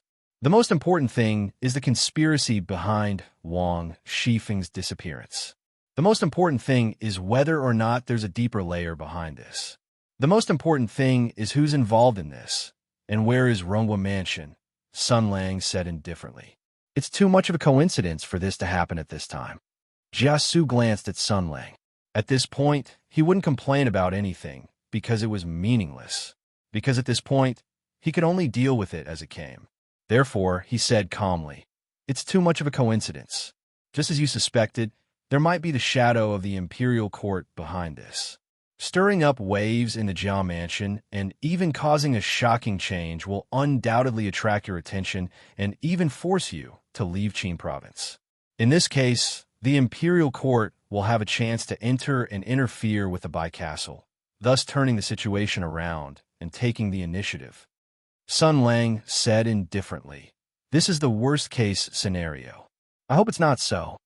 Jia Su looked at Sun Lang and hesitated for a moment. Finally, he couldn't hold back his curiosity and asked, "I really want to know, which Achilles heel of the emperor have you grasped?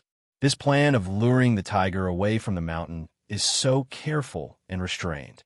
It's simply petty. The current emperor is a decisive monarch. He's never done anything so sullen before. What did you do to make him so apprehensive?" Sun Lang smiled and said, "Uncle, it's better if you don't know." Jiasu nodded slightly and said, "You're an opinionated child. As the saying goes, a grown son can't be controlled by his mother, let alone me, your uncle. Whatever you want to do, the Jia Mansion can't interfere. I can only hope that before you do anything, you can think of the old lady who loves you, the old and young in the Jia Mansion, the family business of your ancestors, and the future of the Jia Mansion." Jia Sherdao immediately jumped out to smooth things over. "Father, my brother knows." Jia Su glared at him unhappily and said, "What do you know?" It was a bit indirect. He couldn't teach his nephew a lesson, so he could only vent his anger on his own son. How pitiful. Sun Lang glanced at the miserable Jia Sherdao and said calmly, "Uncle, don't worry too much. You should know the current situation when you see the Emperor's apprehension and restraint. You should be at ease." Jia Su smiled bitterly. "Damn it, at ease my ass. What you're doing is putting your life on the line. If you lose, you'll have your entire family wiped out. Who could be at ease?" But there was nothing he could do. He couldn't persuade, pull, or beat him. Even a wise man with a perfect plan couldn't do anything. This wasn't something that could be done with wisdom and eloquence. You've already put the Jia Mansion on the chariot. What's the point of talking about this? Jia Su sighed. "Fortunately, your martial arts seem to be better than before. Then I'm relieved. The world is so big that even someone as powerful as Hutu can't cover the sky with one hand. Your martial arts, talents, achievements, identity, and reputation are all there. You'll be treated with respect in the four kingdoms of metal, wood, water, and fire. If the worst happens in the future, you and your brother will have a place to go. It's fine if you go abroad to continue your descendants, expand your family, or accumulate strength to make a comeback. At least you won't cut off the bloodline of your ancestors." Jia Sherdao said in a low voice, "Father, since there's nothing to worry about, let's go all out." Jia Su turned a deaf ear to his son's whisper. He looked at Sun Lang and smiled sincerely for the first time since he met his nephew. "The bow is put away after the birds are killed, and the fox and dog are cooked after the rabbit is killed. Important officials and generals don't have a good ending, and the king kills people out of jealousy. This is the most unfair thing in history. Besides, the Jia family's path to glory has been cut off. Since the emperor is immoral, we don't have to be foolishly loyal. Even the emperor has to pay for bullying people of the Jia family." Although the words were soft, they were powerful. This was a declaration of their position, a promise made by the head of the Ning family to Sun Lang. It was a choice made after weighing the pros and cons. It was an intolerable counterattack since things had already reached this point. It was also what the uncle had said to his nephew. "Whoever bullies you will beat him up for you." Jia Sherdao quickly lowered his head, not daring to look at his father or his brother's expression. His father's words excited him and made his blood boil. If he had said this to him a few days ago, he would have jumped for joy. But it was different now. His father didn't know the truth. His father didn't know that his brother wasn't his brother. He wasn't related to the Jia family by blood. If his father knew, what would happen? He didn't dare to imagine. This was the most difficult thing in the world. After a while, Sun Lang sighed and said in a strange tone, "I didn't plan to involve the Jia family in this, and I didn't want to borrow their power." Wise people were usually rational and calm, and did not show their emotions on their faces. Jia Su's speech just now was powerful, and if it was another speaker with strong emotions, he would have made people's blood boil and emotions surge, but he just said it indifferently. Therefore, Jia Su didn't show any excitement. He just smiled faintly. "You're still a child after all. Sometimes you're too naive. You have to know that there are too many things in this world that you can't control. Some things can't be removed just because you want to." With his hands behind his back, he took a few steps forward and slowly said, "No matter what you do, no matter what you say, you will always have the mark of the Jia residence on you. This is your birth, your clan. Regardless of whether you break out of the Jia residence, whether we draw a clear line with you, or even if I kidnap you and bring you to the capital, nothing can change this. In the eyes of the sovereign, in the eyes of the world, you will always be a member of the Jia residence." Jia Sherdao's heart was in his throat, but he couldn't say anything now. He was very afraid that his brother would go on a rampage like that night and talk to his father about the past again. Then things would get out of hand. However, Sun Lang just stayed silent. After a while, he smiled. "So that's how it is?" Jia Su asked curiously. "What?" "I'm just thinking about something. I seem to have understood something," Sun Lang said calmly. "No matter what, let's talk to the Emperor first." Jia Su quickly got into the mood. What he said before was not so much a declaration of joining, but a declaration of allegiance. After all, the situation was like this, and he had no choice. This was his nephew. Who should he help if not him? It was useless to help the Emperor. He had already seen the Emperor's face. At this point, no matter what he did, he couldn't dispel the Emperor's suspicion and killing intent. In this case, he might as well give him a hard blow. Therefore, Jia Su said from the perspective of a counselor, "Rebellion is a big thing. We have to plan slowly. We can't rush it. We have to be careful step by step. I don't know how far you want to go, but it won't be small. Since you're already at odds with the Emperor, you have to go all the way. In this case, the goal of the rebellion is to at least drive the Emperor into the palace and prevent the imperial edict from leaving the palace." Oh. He said it. His father said the word rebellion. Without changing his expression, his attitude changed so quickly. He didn't hesitate to call himself a rebel. And it's so scary. What do you mean by at least? At least drive the Emperor into the palace? That's the lowest expectation? Father, what else do you want? And what a terrifyingly high demand. Jia Sherdao cursed in his heart, but what made him speechless was that his brother actually nodded repeatedly to show his agreement. Well, with his brother's audacious personality, he definitely wasn't just thinking about driving the Emperor into the palace. He must be thinking about something even more audacious. Fortunately, his brother and father were both rational people. They knew the importance of things and didn't do something terrible like sitting on the ground and talking about rebellion. Sun Lang said, "We'll talk about this later. The most important thing now is to solve the hidden crisis in the Jia Mansion and find out the truth. If it's necessary to pull out the nail, pull out the nail. If it's necessary to kill, kill." Jia Su nodded and said, "That's right. We have to solve the problem first. The Jia Mansion is rich and controls Jinling together with the 4 big families. The Jiangnan family is complicated. Our influence can spread to the entire Xia state. Tidying up Jinling will give you further help. Although you want to fight against the Emperor, you're not alone. Because the Emperor and his subjects are never one. There are many other people besides you who want to stop the imperial power." Sun Lang sneered and said, "I know. Everyone is waving flags and shouting, asking me to lead the charge." Jia Su didn't care. This means that you're popular. It means that you have enough reputation and ability to make everyone trust you. There are 2 sides to everything. Leading the charge is something only a leader can do. If you do it, you'll be the leader. This is a challenge and an opportunity. Sun Lang's mocking expression deepened. The premise is that after defeating the Emperor, I can subdue them and prevent them from burning the bridge and stealing the fruits of victory. Jia Su said lightly, "Is that difficult?" "It's not." Sun Lang's tone turned cold. "Because I won't be tripped by the same rock twice. It's not difficult as long as we prepare early and take precautions." Jia Su nodded. "It's not too late to start now. Stabilizing the Jia Mansion, unifying Jinling, and even the Xia state. We need to accumulate strength." Everything would start from the Jia Mansion and Wang Shifen. The 2 of them looked at each other, and the time of the wise began again. Wang Shifen. Sun Lang took the lead. The big breakthrough in this matter is Wang Shifen. We have already made the assumption that she didn't die and didn't do anything stupid. Her disappearance is the result of her own choice, no matter what her purpose is.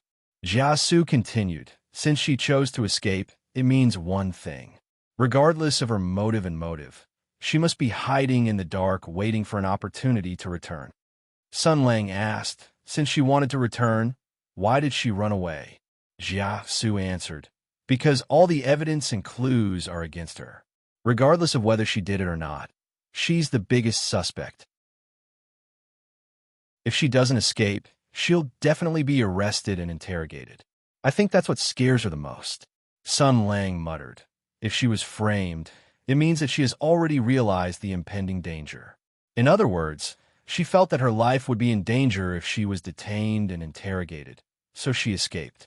In other words, she has already realized the impending danger and knows the source of the danger. Jiasu agreed. That's right. Let's assume that she was framed and had no choice but to escape. Since that's the case, she must be feeling indignant. Regardless of whether it's because of the grievances or because of the ownership of Ronghua Manor, she definitely won't hide her identity. She must be hiding in the dark, waiting for an opportunity. Sun Lang seemed to have thought of something, and his eyes lit up. What opportunity? Jiasu answered without hesitation. Of course, it's an opportunity to clear her name and turn the tide. Sun Lang continued to ask, then why did she run away? Why didn't she stay behind to complain? Jiasu answered, because she didn't trust me, because she was afraid, because she knew that the Ronghua residents and I couldn't protect her, because she knew that once she was under house arrest, her life could be taken away at any time. That's why she decided to run away, even if she had to bear the crime of killing her brother and being disloyal. Sun Lang's speech speed became faster.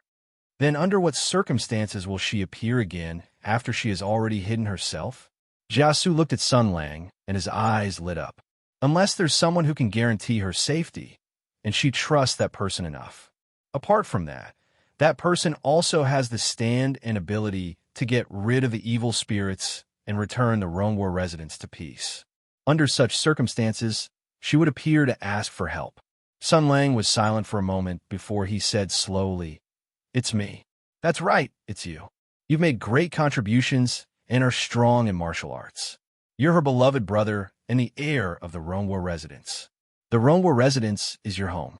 Only you have the ability and stand to save the Jia residents. Only you can make her trust you. As long as you appear, she'll definitely appear." Jiasu calmly added a condition. As long as she is innocent, as long as she is framed, she will definitely appear and beg you to help her find out the truth after hearing the news. Under Jia Shidao's anxious gaze, Sun Lang said calmly, "What if she's not innocent? Wang Shifeng is not an idiot. She did it so crudely. If she is not innocent, then it must be a well-planned trick. If that is the case, she's also waiting for you, waiting for a chance to hide by your side openly," Jiasu said expressionlessly. "The result will be the same." Sun Lang smiled. "That's why I have to appear." Jiasu smiled too. "But if you leave Qinzhou, you'll fall into the imperial court's trap." Sun Lang's smile was also joyful. "Then I won't let them be so comfortable." The two of them looked at each other and smiled. Now that he had analyzed the cause and effect, seen through the details, and determined the enemy's general scheme, it was time for him to set up a counterattack and set up a trap. Sun Lang said, "Let's make a big move in Qinzhou first and lead the old emperor by the nose." Chapter 736. After a series of discussions, the initial tone of the matter was set. Jiasu said, "You've thought it through thoroughly. The general direction is correct. Next, we'll have to improvise. You've been on the battlefield for a long time." Sun Lang smiled. "The initiative is in our hands. It's the emperor and the others who need to improvise." Jiasu smiled. "You're leaving now?" Sun Lang shook his head. "No, we'll go back at night. There's still some things to do here." Jiasu frowned. "Looking for Wang Shifeng? Now that the Jia and Wang families have their eyes on her, that's half of Jinling's power. If the two families work together, we can turn Jinling upside down. Both the legal and illegal forces are at our disposal. If we can't find her, we won't be able to find her even with you." "I know," Sun Lang replied. "I want to see Wang Ren's body." Jiasu thought for a moment. "Wang Ren's death is very strange. We can tell from the wound that it was done by a woman. It's also the Wang family's martial arts. There are very few women in the Wang family who have such skills. Everyone else can provide alibis. Only Wang Shifeng is the most suspicious. But she disappeared, so she's the prime suspect, although there are many strange things about this case." He made up his mind. "You want to see the body? That's fine. Your martial arts are much better than ours. Maybe you can find something we can't find." Jiasu paced 2 steps on the spot. but your identity and whereabouts have to be kept a secret. If someone is behind all this, he or she will definitely keep an eye on everything that needs attention. Even though I have a way to sneak you in, if the enemy wants to, he or she will definitely be able to find you. Sun Lang said, I'll think of something myself. Jiasu looked outside and said, all right, I've been here for a long time. Now that Wang Run is dead and Wang Shifeng is missing, the Jia and Wang families are shocked. Now that Wang Shifeng, who is involved in the murder of Wang Run and the safety of Rongwa residents, is missing, both families want to find her. I came back this time to arrange a plan and use the power of Ningwa residents to find the missing Wang Shifeng. We can't delay any longer. Sun Lang asked, how's the Rongwa mansion? In the past 2 years, the old mistress has been getting older, and the power of the Jia mansion has been delegated. Wang Shifeng is smart, capable, and experienced. She also pleases the old mistress and is the eldest sister-in-law, so she is in charge of the power of the Jia mansion. She is the backbone of the Rongwa mansion. He sighed and said, Shui Baochai and Lin Daiyu are far away in north. There are 2 fewer people we can rely on. Fortunately, your sister Tanshun is a meticulous person. She took up the responsibility during the chaos. I really underestimated her before. Third Miss is as smart and capable as Wang Shifeng. It's just that she's usually quiet and gentle. Sun Lang nodded. That's good. Not all. Jiasu glanced at him. A man's ambition is to travel the world, but he also has to take care of his family. How difficult is it for a widow and an orphan to support a family? Do you think Wang Shifeng and Jia Tanshun are willing to show their faces in public? Wasn't it because there wasn't an indomitable man at home? It's fine that you hid your identity before, but now that you have shown yourself, you should take over the family business as soon as possible so that they can rest assured. Previously, he had discussed the great cause of rebellion with Sun Lang as an equal. That was a separate matter.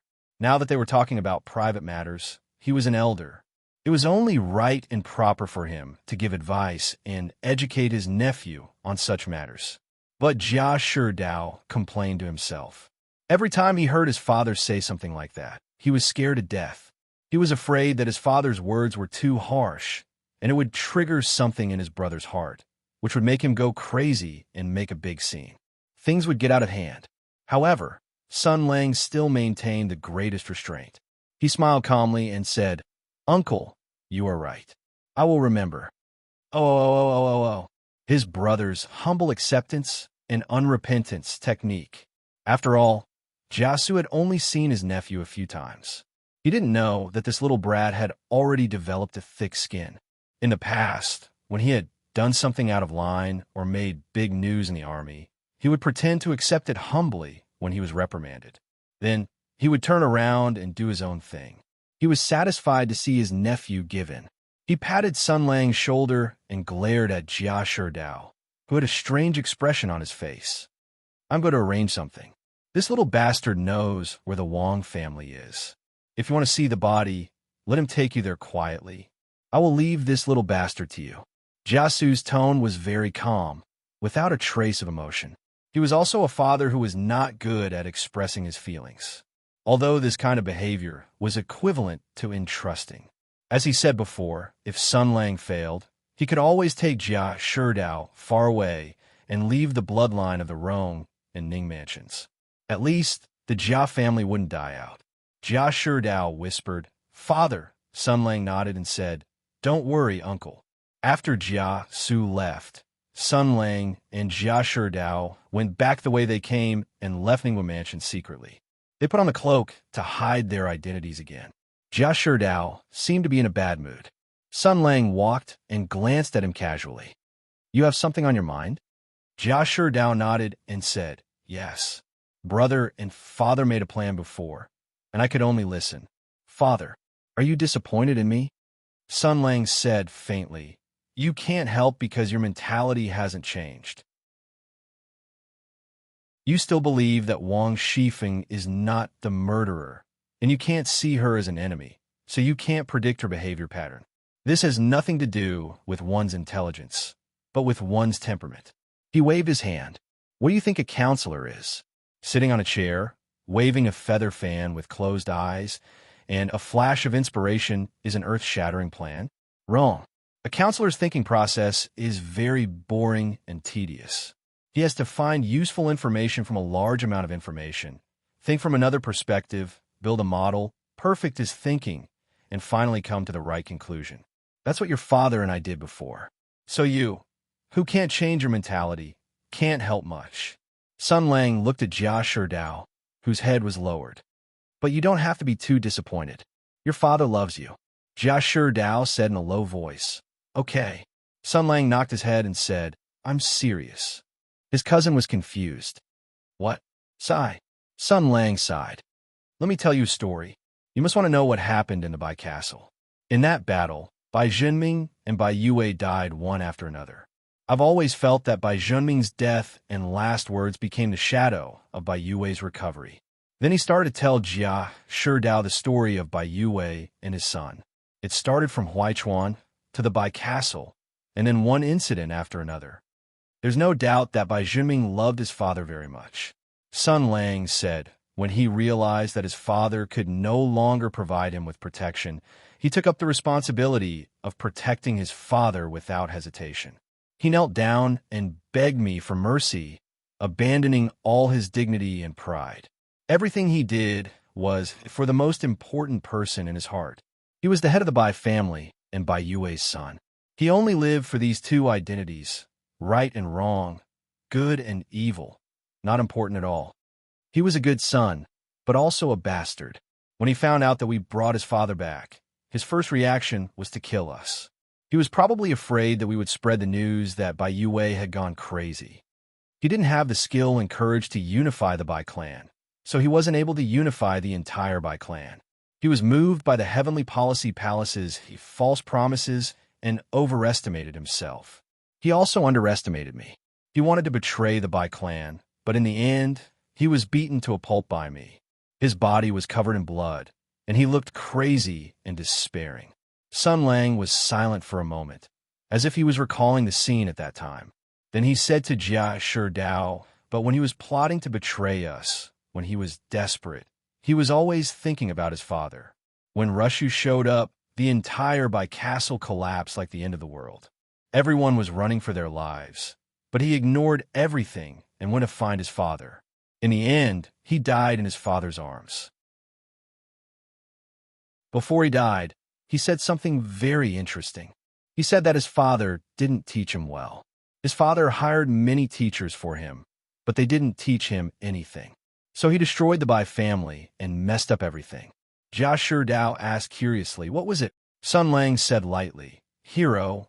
Bai Zhenming said that his heroic father only forgot to teach his son to be a hero. Bai Zhenming wasn't a hero, so he couldn't act like one. So he wanted to kill us when he saw us. So he pretended to be polite with me. So he betrayed us under the influence of Tensei province.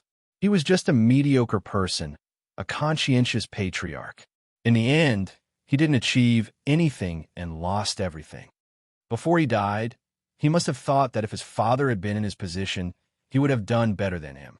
His father didn't teach him to be an indomitable hero. This was his regret, and it was also Bai Yue's regret. Old Bai must have realized that he owed his son a lot. Sun Lang stopped and turned around to look at Jia Sherdao. He said calmly, but you weren't like that. The cousin was surprised. What? Your father taught you well. You won't have such regrets. Sun Lang patted Jia Sherdao's shoulder and said, don't be fooled by him.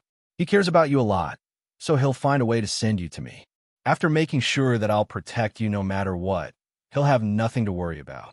Bai Yue didn't discipline his son well, so Bai Zhenming ended up like this. But your father has been teaching you well, so you've always been a good boy. Jia Sherdao was stunned. His face slowly turned red. He was a bit embarrassed. You're King embarrassed. Disgusting. Sun Lang frowned in disgust. In short, that's it. Your father loves you deeply, and I think you do too. So, don't keep the words in your heart. Tell him, don't be like Bai Zhenming. If he had the courage to say those words earlier, maybe things would be different. He was silent for a moment, and then calmly added, and don't be like me. Jia Sherdao was shocked. He looked up with a heavy heart and said sadly, Brother, a lot of things have happened recently, so I'm a bit sentimental, especially when I think about the past, so I miss the past more and more. Sun Lang's tone was calm. There were no emotional fluctuations because all the sadness had been buried in his heart.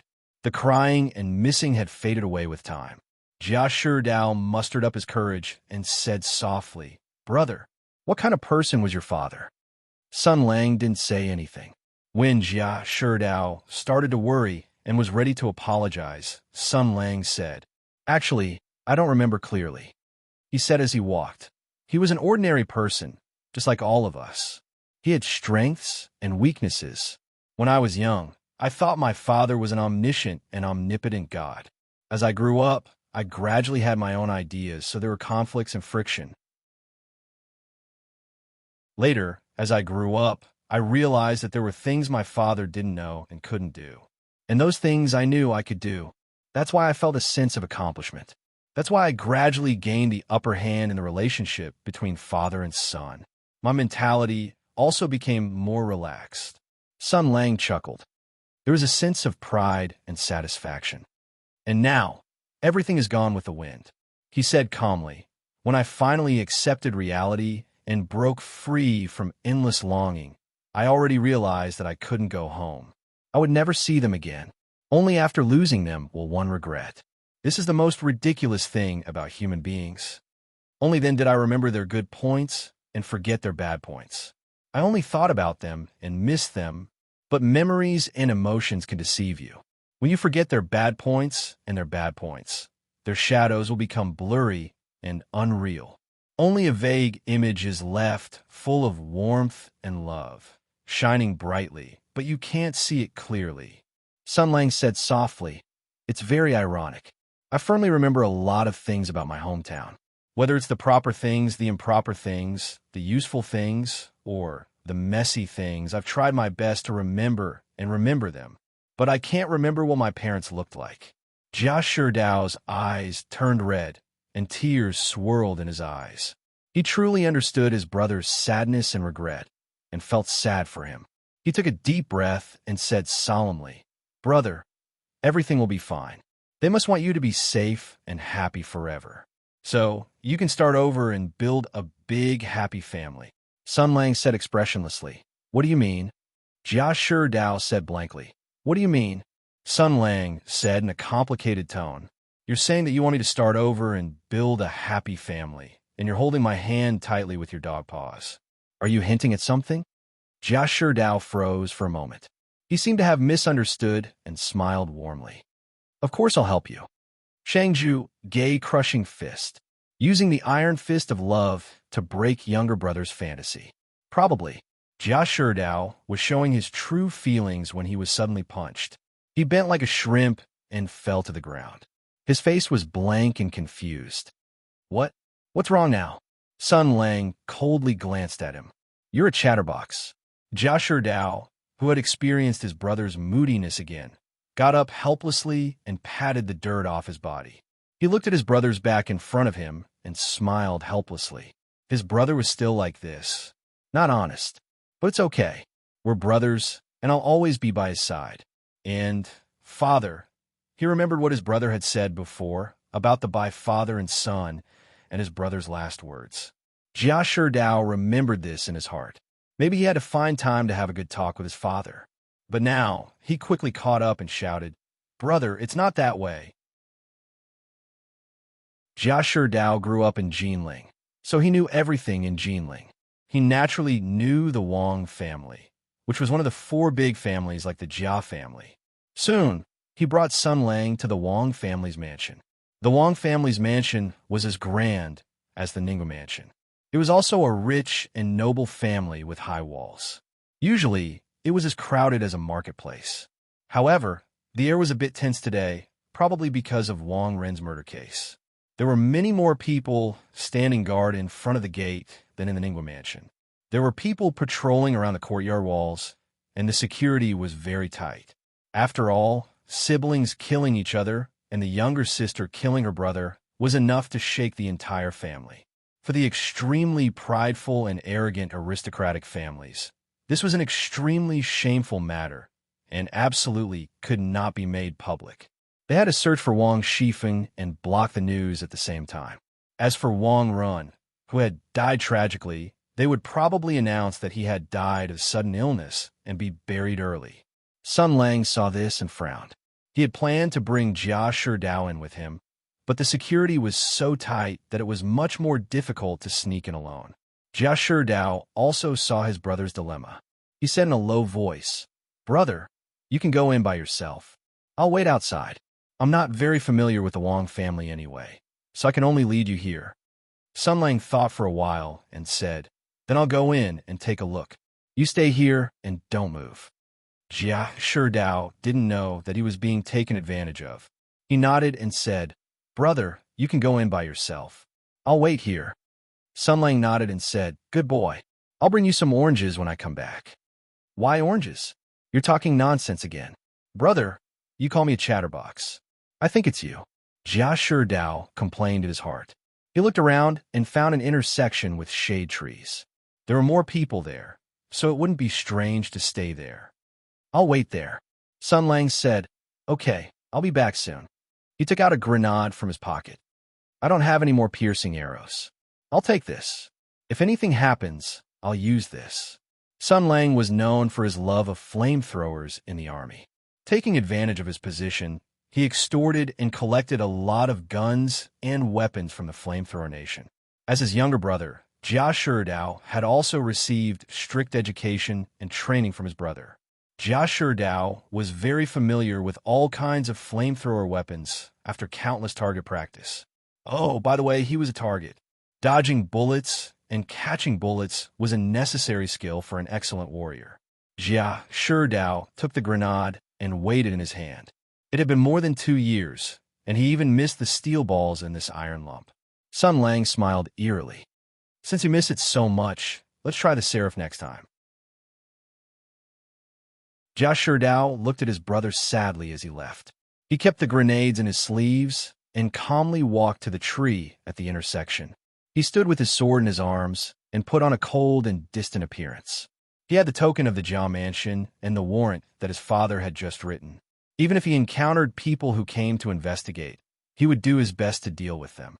He closed his eyes and waited for his brother to come back. It wasn't a bad thing to be alone. He could think about what had happened today. He was still young, and he couldn't handle what had happened today. He wasn't as calm and collected as his father and brother. After all, he hadn't seen much. Madame Shi, Wang Shifeng, Wang Rin, the Wang family, Rongwa Mansion, Ningwa Mansion, and his brother. Many things were tangled up, and there was a huge fog behind it. It seemed that someone was secretly controlling all of this. The conspiracy shrouded the Jia mansion, and it was very likely that it was directed at his brother. He would never allow this to happen. Jia Sherdao opened his eyes. A sharp light flashed in his eyes, and then he looked at the high wall of the Wang family. He hoped that his brother could find some useful information. He hoped that he could be invincible as always. Jia Sherdao looked away and was about to close his eyes again, but the next moment he was shocked. "Oh, what's wrong with the Wang family? Why are there so many people? I heard that a young mistress of the Wang family who married into the Rongwa mansion killed her brother and ran away. There are so many dirty things hidden in this big family." "Lower your voice." "Old man, how dare you say that here? Be careful not to be heard. They'll slap you in the face in the alley." "Bullsh asterisk T, I heard this in the square before. There are more than 10 people who know about this. I'm afraid the news has spread even further now. No matter how domineering the Wang family is, can they fight back? Stop talking. Let's go another way." Jia Sherdao looked in that direction in surprise. He saw 2 strong, old men mumbling as they walked toward another road. He subconsciously turned his head and looked in the direction of the Wang family.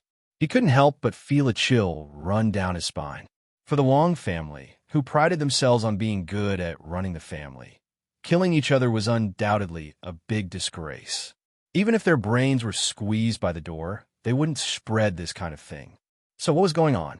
Who was it that was spreading the rumors? Jia Sherdao's eyes flickered.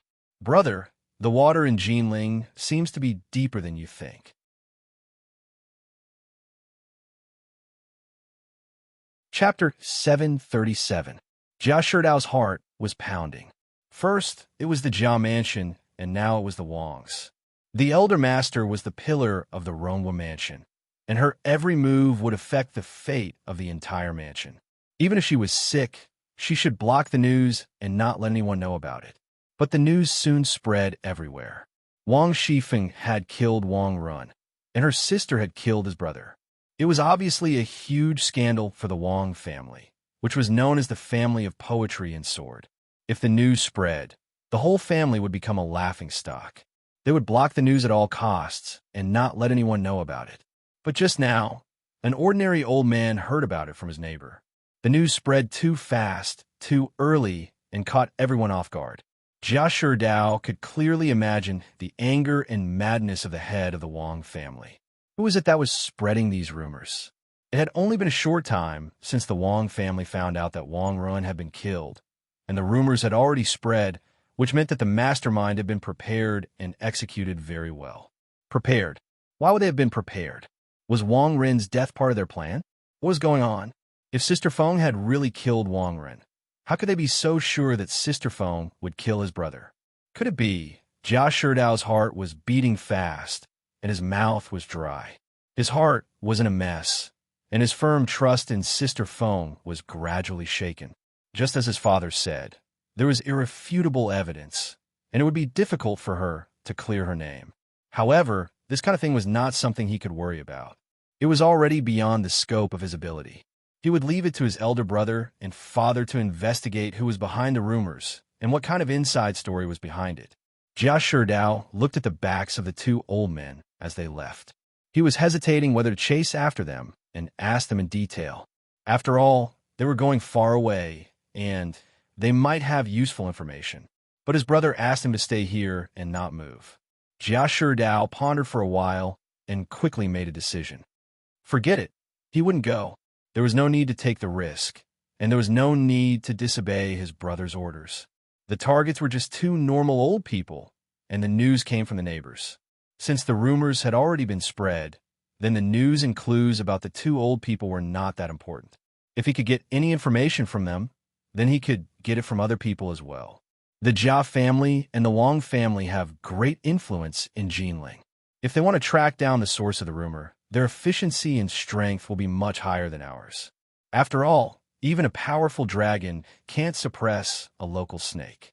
Their sources of information are very wide. I'm just afraid that the mastermind behind all of this has also anticipated this matter. No matter how hard the Wang clan tries, they won't be able to find the truth and the true culprit. Sai, what's the use of me going? In the end, it was his brother's order that suppressed his desire to show off and explore. After weighing the pros and cons, Jia Sherdao gave up the idea of acting on his own and continued to lean against the wall with his eyes closed. The two old men took a turn at an intersection. There was a carriage parked there, and there were several date vendors across the street. A well-dressed coachman, a travel-worn peddler, and a doddering old man. They looked at each other, and the peddler near the intersection shook his head slightly. It didn't match his old face and hunchback body. A glimmer of light flashed in the eyes of the two old men, and one of them said, F***CK, this kid is really calm. The other man seemed to be his assistant. The target didn't catch up. What should we do? The old man who spoke at the beginning also played the role of the comedian before. He used his superb acting skills to spread the bait and reveal the news of the rumor to Jia Sherdao. However, the flawless plan failed. He seemed to be the leader of this group. Everyone looked at him, waiting for his orders. He pondered for a moment and said, Got it. Since he doesn't want to come, we'll go to him.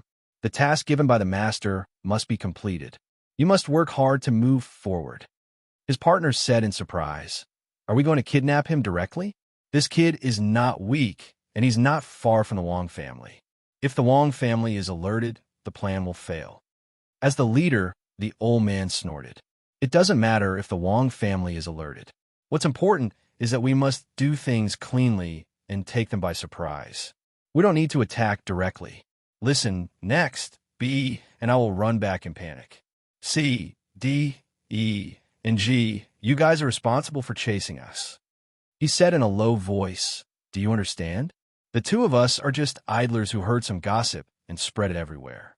You guys are strong people with ulterior motives. You want to capture us and interrogate us. You guys are pressuring us step by step. We hurriedly ran away and asked that hero for help. When he comes out to protect us, the few of us will attack together and catch him off guard. Everyone didn't understand at first, but after the leader explained, they all understood. He said, I see. Wonderful, wonderful. Hey, no wonder you're the leader, as sneered.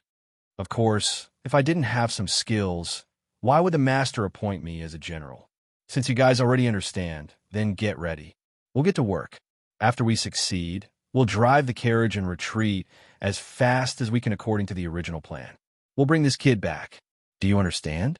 B said, this plan is very good. It'll definitely work. But what about the other kid who's with him? That kid seems to be heading in the direction of the Wong family. Are we going to leave him alone? I hesitated. The master said that we only need to capture one. But if we capture two, it'll show that we know how to do things. But if we capture two, I'm afraid it's not safe. If we delay until the second one comes back, our plan won't work. He weighed the pros and cons and made the right choice. Let's do it now. I don't care anymore. He and B looked at each other and nodded. Then they took a deep breath and a panicked and helpless expression appeared on their faces.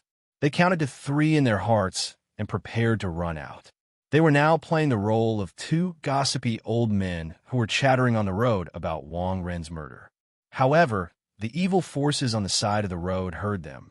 The other party was the lackey of the Wang family and was very interested in this news. Thus, he showed up and threatened them. The 2 poor old men panicked and could only turn around and run. And in that direction, there was a warm-hearted hero. Seeing the 2 old and helpless old men being chased and teased by the evil forces, he would definitely see injustice and pull out his sword to help. At that time, he would understand that if he wanted to be a hero, he would have to pay the price. It was a perfect plan. However, just as A and B were about to rush out, their expressions changed. Because the earth was shaking slightly, there was a chaotic sound of horse hooves coming from the other side of the street. Roughly listening, there were dozens of riders, and they were rushing over here. A hurriedly shouted, "Stop!" The group of horses came very quickly. In a moment, dust was flying, and a group of knights had already come over. The 2 men in the lead were riding tall horses, black and white. Both of them were very strong, and there was not a trace of impurity on their bodies. The horses were so handsome, and the knights on them were even more extraordinary. The man in the lead had a strong back and a strong body, like a black bear from the mountains. Only such an extraordinary horse could carry such a good man. The other man beside him had a well-proportioned and strong body, and his eyes were as malicious as a wolf's. In an instant, the 2 men had rushed over this intersection and glanced at A, B, C, D, and the others. The coachman driving the carriage, the peddler selling dates, and the ordinary old men. They had already set up their posture and were ready to start their performance. But suddenly they met a group of passing spectators, and they looked like they were not to be trifled with. This was King embarrassing. The 2 knights in the lead just glanced at them, and they felt a huge pressure. Obviously, no matter from these 2 eyes, or from the fact that they were leading a group of knights, these 2 guys were not to be trifled with. If they continued to play the role of evil forces forcing helpless old men, perhaps the heroes who were brave for justice would change from the mission target over there to this group of horses. Damn. The originally perfect plan had gone wrong in a strange place. Accursed a few times in his heart, looking at the innocent eyes of his companions, he gritted his teeth and said, "Wait a minute. Wait for these guys to go far away." One of the people who was in charge of acting as a date peddler was closer to the intersection. He shook his body as if nothing had happened and looked in that direction. They seemed to be going to the Wong family. I froze for a moment and then wondered, why are they all going to the Wong family? The Wong family has been in a lot of trouble recently. Humph, don't worry so much. Our mission is just to catch that kid. But soon, the date peddler stammered, That kid is going to the Wong family. It was shocked, and regardless of the risk of being exposed, he looked over. Previously, Jia Sherdao had weighed the pros and cons and gave up the idea of going over to ask questions. He was focused on waiting for his brother to come back, because this was not an important clue and there was no need to go over. He closed his eyes for a moment and then heard the rumbling sound of horse hooves. Jia Sherdao frowned. In all the counties and prefectures of the empire, there was a rule that prohibited horses from galloping on the streets, except for urgent military affairs and urgent documents. But that was just the law. The law was just a tool for rulers to maintain order, and the law of the empire was just a tool for the strong to rule the weak. In other words, the law could only bind the weak. For the strong, the law was just nonsense written on a piece of paper. The four great clans held absolute power in Jinling. Therefore, the laws of the city could not be compared to the laws of the clans. The masters of the four great clans basically treated some rules and regulations as nothing. Running a horse on the street was naturally a trivial matter. Even if they accidentally killed someone, they could just throw a servant to take the blame. At most, they would have to pay some money. So who is it? The Shi family or the Shui family? What were they doing here? Soon, Jia Sherdao got the answer. The Shi family. The galloping knights whizzed past not far in front of him. They seemed to be in a hurry and just glanced at Jia Sherdao, who was wearing a cloak and leaning against the wall, and then looked away, not taking this mysterious person seriously. Jia Sherdao's heart beat violently. He was surprised because he knew the two people in the lead. He lowered his head slightly and took a few deep breaths to calm himself down. Then he spat out the two names in a low voice. It was them, the Shi family. Shi Stallone, Shi Wengong, the flying bear and eagle of the Shi family. Among the four great clans, only the Shi clan still maintained a strong momentum. That was because there were several talented leaders in the new generation of their clan. The rest of the families were in a bit of a shortage. Needless to say, the Jia family had almost lit up half of the sky of the Tianyuan era when the elder brother was still alive. He alone could overshadow the shining stars of Tianyuan, let alone the young people of the Shi family, who were not even qualified to carry the elder brother's shoes. However, he disappeared after the battle of the Great Barren Mountain, and the Rongwa mansion fell from the clouds. As for the Ningwa mansion, Jia Sherdao went to become a monk out of anger. As the head of the four big families, the Jia family was in a huge embarrassment of a complete lack of talent. The Shui family was not much better, because the Shui family had already moved from official to business. The most capable Shui Baochai had announced that she was going to marry into the Rongwa mansion, and she was a girl. The Wang family was in a similar situation. The most capable Wang Shifeng gave birth to a girl. Many talents in the family died in the battlefield, and most of the people left were mediocre people. Only the older generation was strong. Obviously, the hope of the family was in their young people. Too many things had been destroyed in the war. Only the Shi family maintained a strong momentum. Among the young people who represented hope, there were many outstanding talents emerging, and the power balance of the four big families was gradually unbalanced. It was obvious that the Jia family would lose their dominant position, and the Shi family wanted to replace them. In the past 2 years, the Shi family was indeed aggressive. The reason why they didn't shed all pretense of cordiality was because of their elder brother's remaining power, and also because of old Madame Shi's face. However, this situation couldn't be maintained for long. The Shi family had become more arrogant and overbearing in the past 2 years. After all, human desires and greed were endless. The question now was, what were they doing here? Alarm bells rang in Jia Sherdao's heart. Two of the most outstanding young people of the Shi family were the most difficult to deal with. Obviously, they were coming for the Wang family. In such an environment, the rumor of Madame Shi's illness had not stopped, and the rumor of Wang Shifeng killing her elder brother had not stopped. The murder case of the Wang family, the crisis of the Jia family, and now the two Shi brothers were coming with great fanfare. What were they doing here? Filled with curiosity and worry, Jia Sherdao walked slowly toward them as if nothing had happened. He saw the knights dismount from their horses and escort the Shi brothers to the gate of the Wang family's house. Ah, right? No matter what you want to do, My elder brother is still inside. Two friends of Assure family. I hope you have fun. Jia Dao's mood suddenly improved. Since his elder brother was back, the Sure family should not be a problem, right? A, B, C, and D looked at Jia Dao, who was walking further and further away. They could not help but reach out their hands to call him back. However, it was useless. B said in a complicated tone, "What should we do? Do we do it now? Do not do it. Don't you see that the riders are staying outside? If we don't hit them, we won't be able to leave." A gritted his teeth and said, "Wait. Damn it. That guy must be waiting for his partner to come out. You wait. I will wait too. If you piss me off, I will arrest both of you."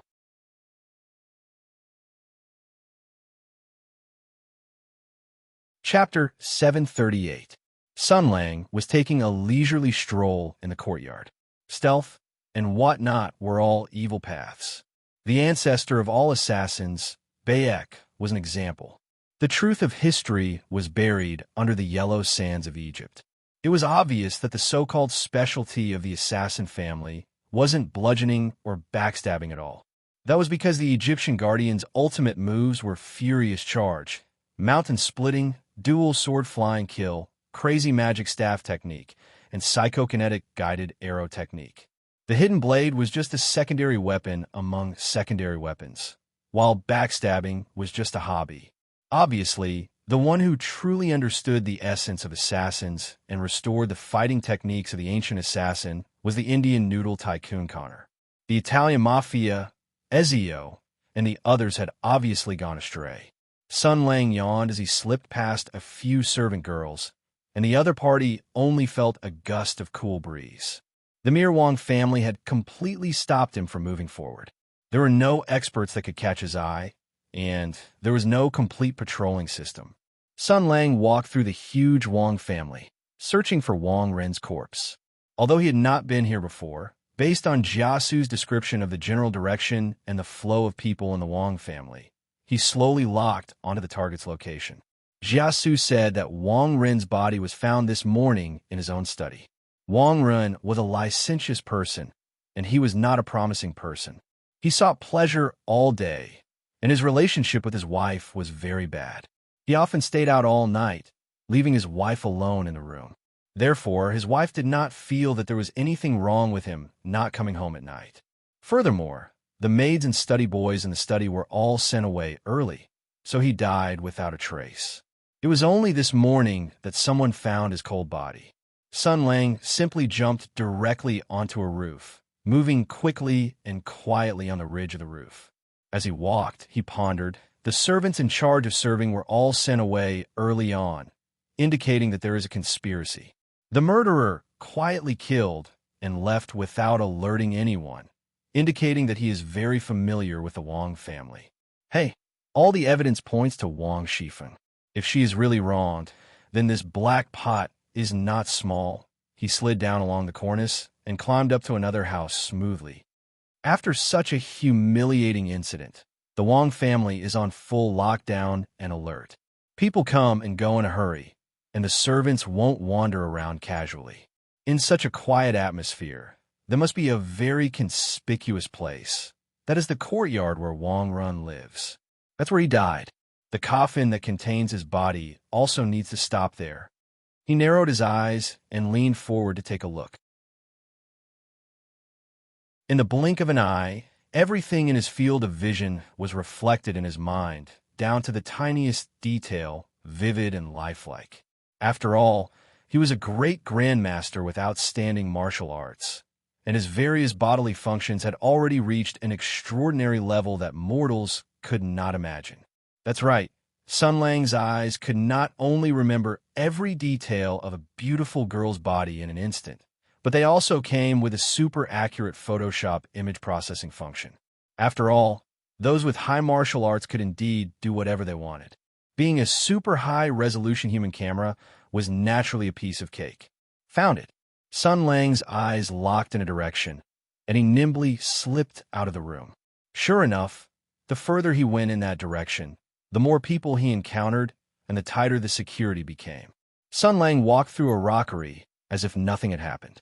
He bypassed several guards who were standing with their hands on their swords and stayed close to the wall of Wang Ren's house.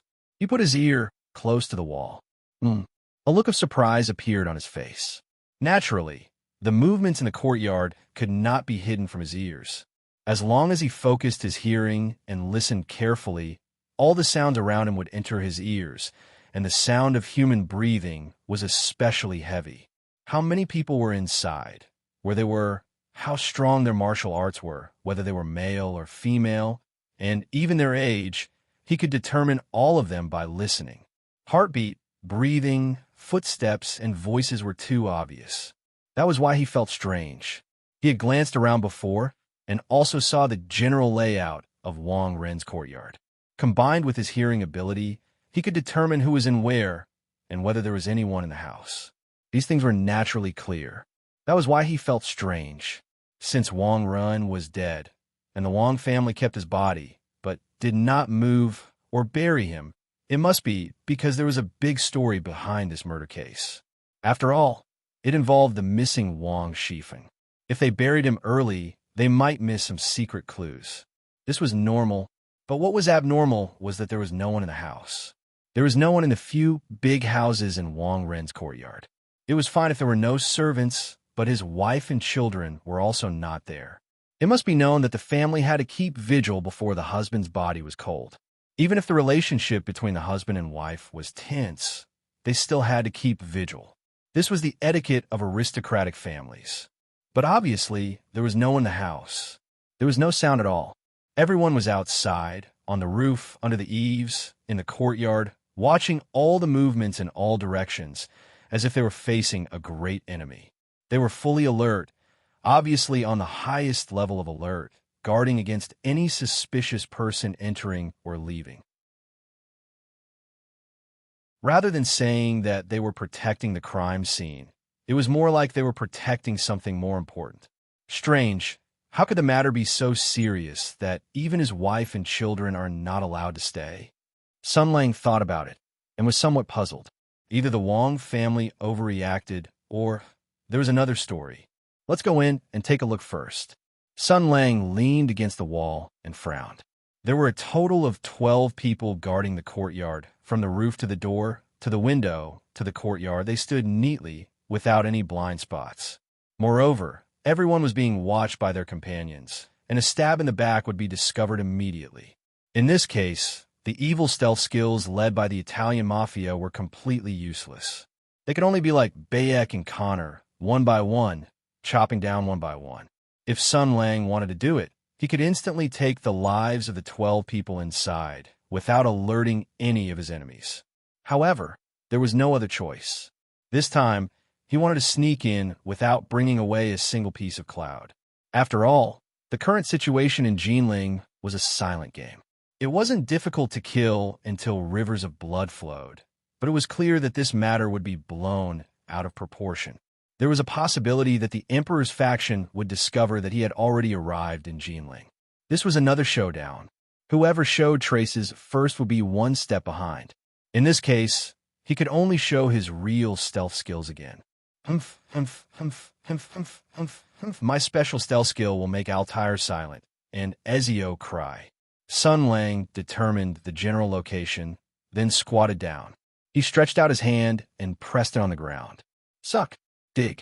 Dig, dig, dig, dig. First, a few stone slabs were easily sucked up, and the compacted soil under them was also easily grabbed out. In Sun Lang's hands, it was as soft as sand. After obtaining the Holy Golden Sword, Sun Lang's earthwork skills had been further improved, and he easily dug out an entrance.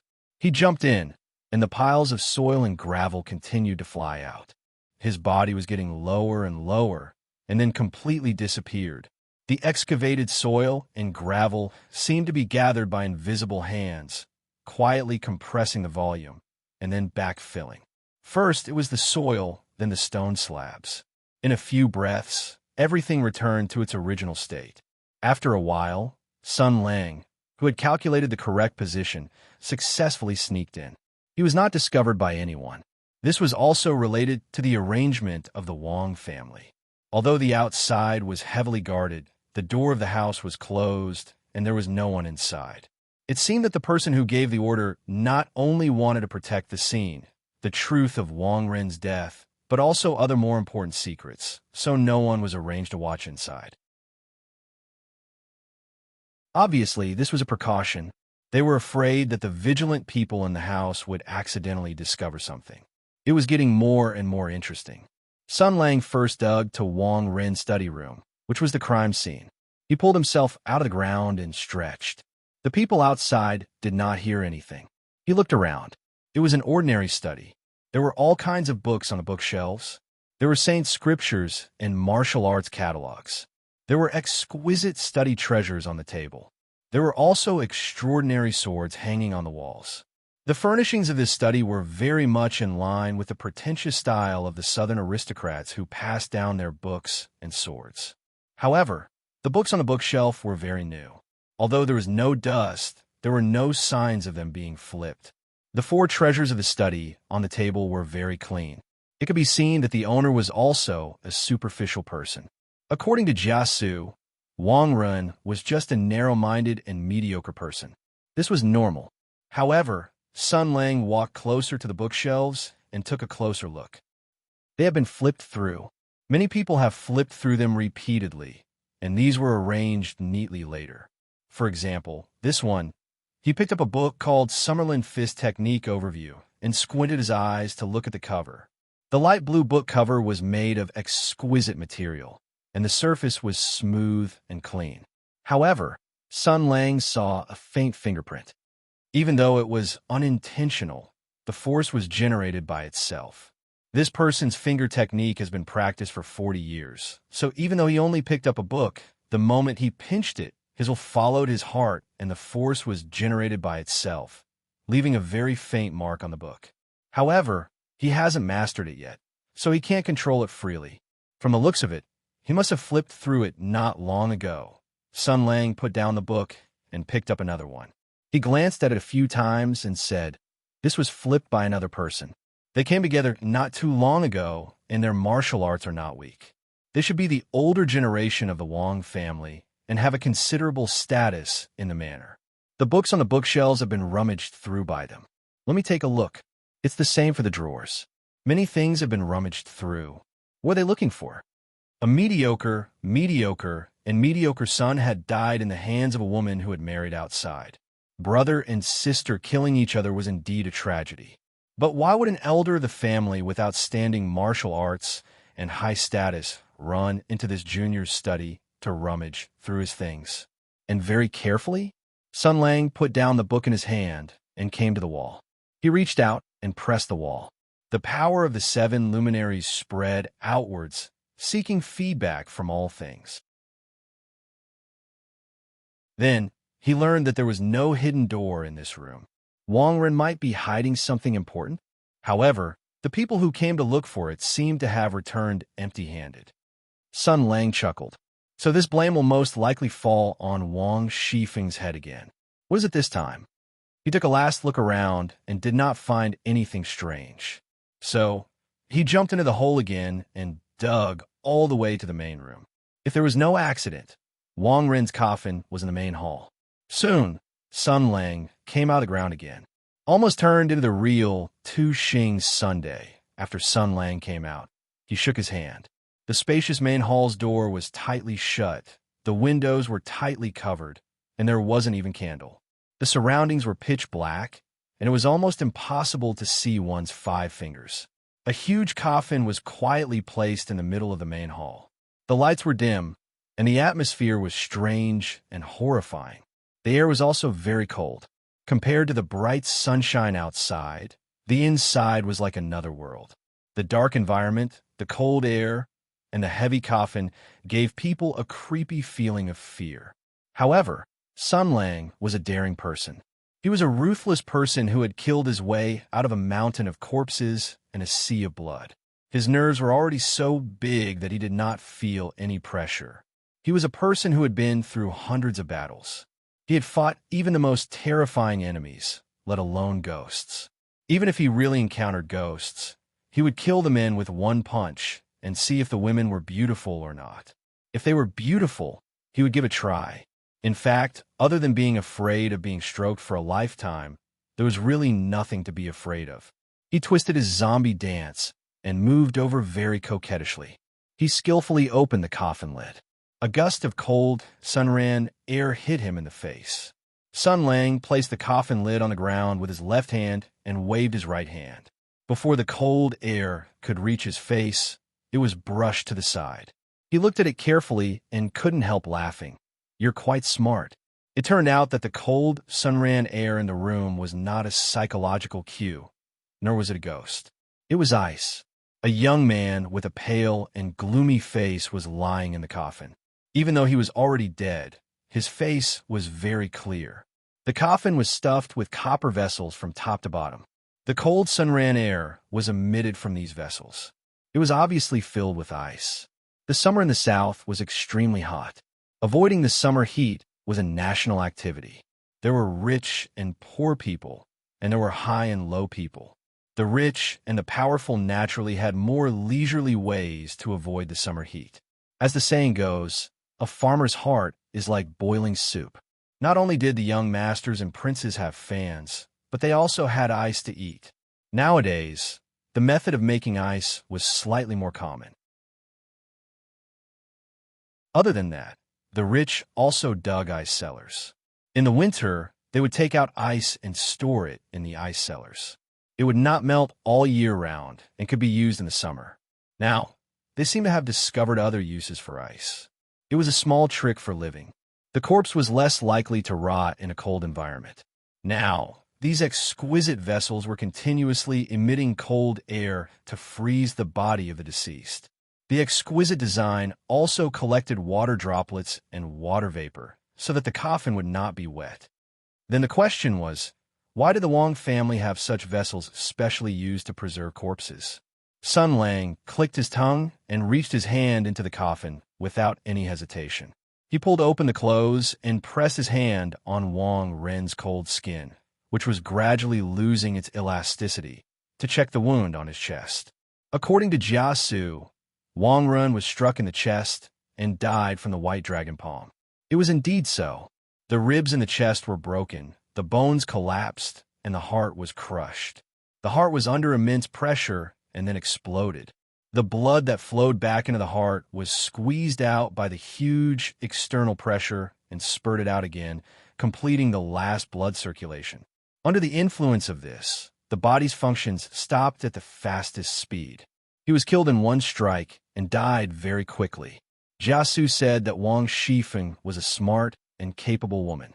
She often lamented that she was born a girl because, be it in terms of martial arts or talent, she was one of the best in a younger generation of the Wang family. However, women still have to marry. The Wang family is a typical southern aristocratic family. They are very old-fashioned, and their daughters have to be married off. He retracted his hand and looked at Wang Ren from the coffin. Jiasu also said that Wang Ren is a useless, mediocre person who has no ambition and indulges in pleasure. His kung fu is mediocre and his intelligence is lacking. He and Wang Shifeng don't look like they were born from the same mother.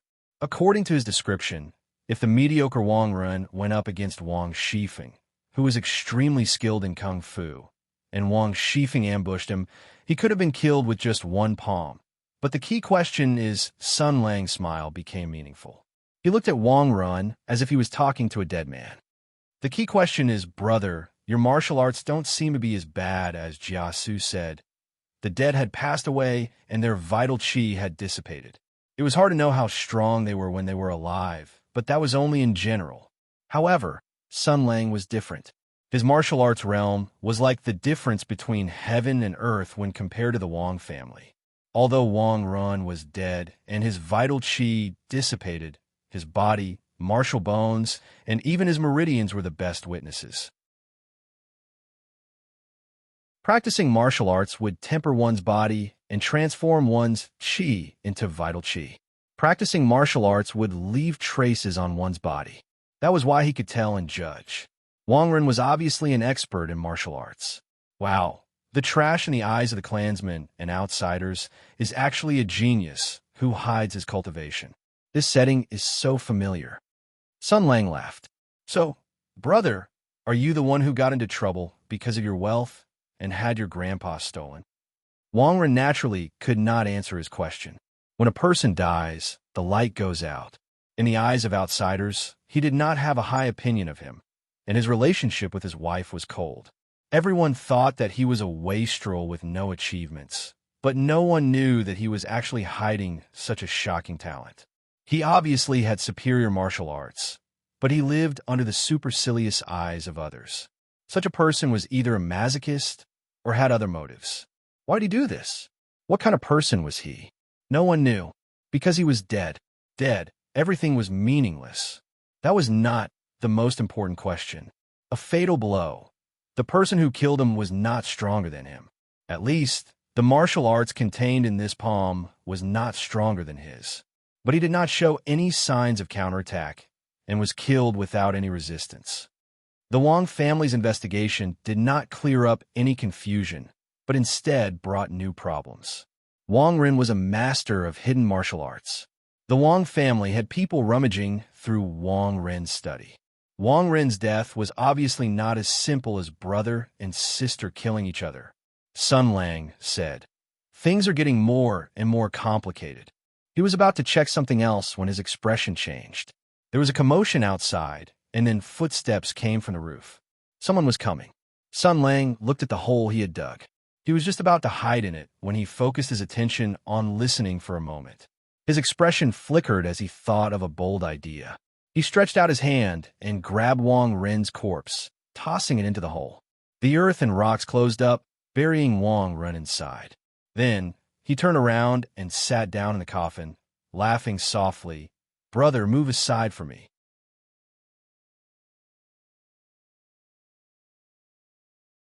Chapter 739. After Sun Lang quickly closed the coffin lid, the noise outside became louder and louder. Angry curses, berating, shoving, roaring, and shouting.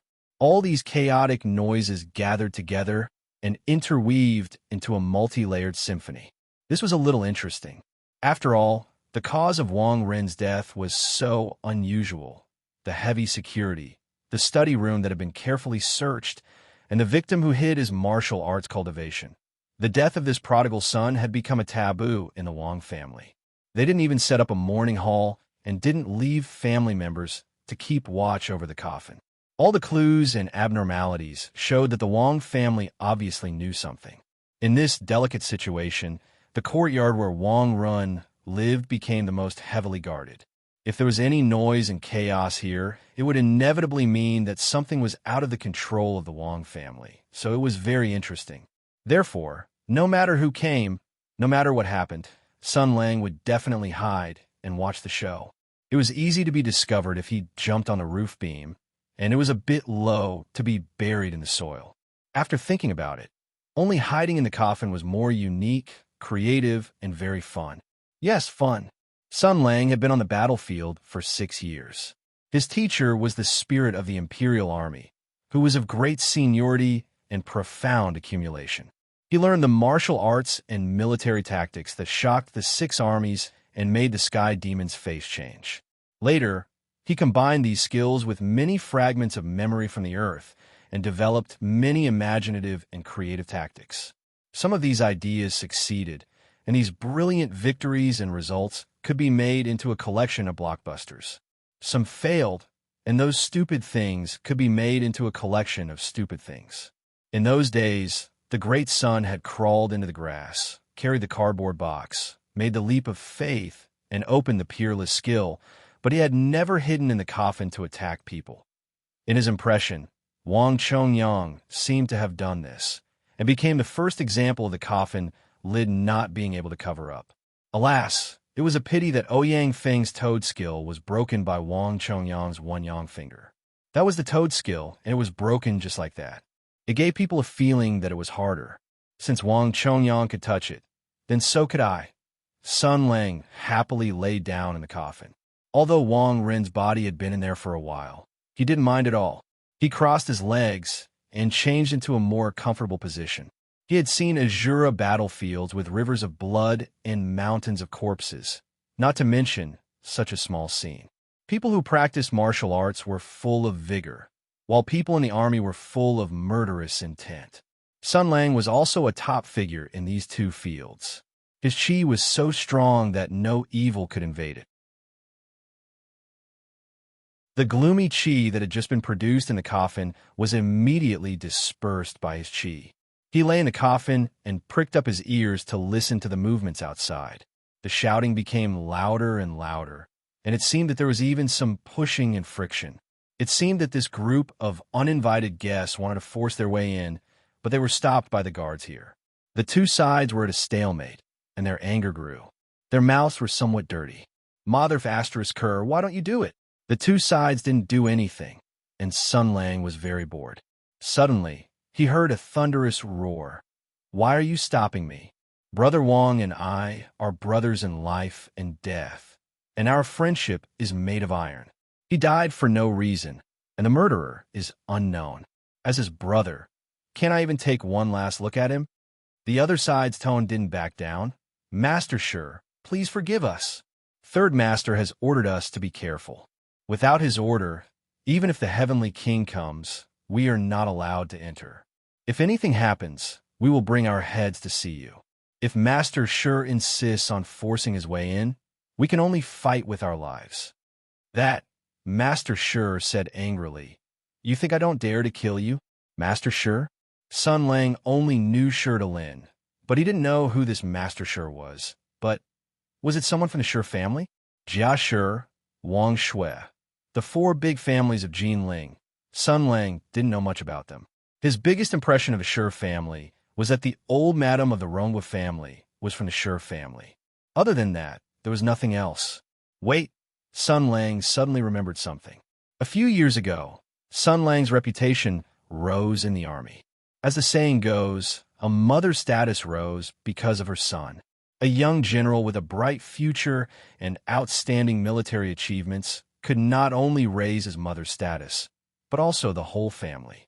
Naturally, the status of the Rongwa family also rose. According to the four big families' nature of supporting each other, if there was such a big leg in the army, they would definitely pounce on it and kiss and lick it. But in fact, there was no such thing. At that time, Sun Lang's name was already well known. His military exploits were illustrious, and he was highly regarded.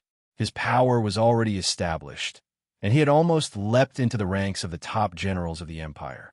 Even the stupidest person would know that age had already become General Jia's final weakness. And if he could continue to win, then age was nothing. Entering the martial arts hall to establish a pavilion, holding a sword to worship the prime minister, and assisting the royal court. This was the highest achievement in the history of the empire, and this General Jia seemed to have touched the edge of it before the age of 30. Logically speaking, with such an earth-shattering thigh, not only would the various branches and manors of the Jiao mansion kneel down and sing conquer without any principles, the other three families would also shamelessly lick his boots. Even the other aristocratic families of Jiangnan would express goodwill and fawn on him, seeing Marshal Jia, who came from the Rongwa mansion, as the natural leader of the South, and then choose to rely on him. According to common sense, they would do their best to support Sun Lang. The huge wealth accumulated by the southern families would be exchanged for weapons, provisions, war horses, and other supplies, regardless of the local support for the army under Sun Lang's command. The literati raised by the southern families would flatter and promote Sun Lang without any bottom line.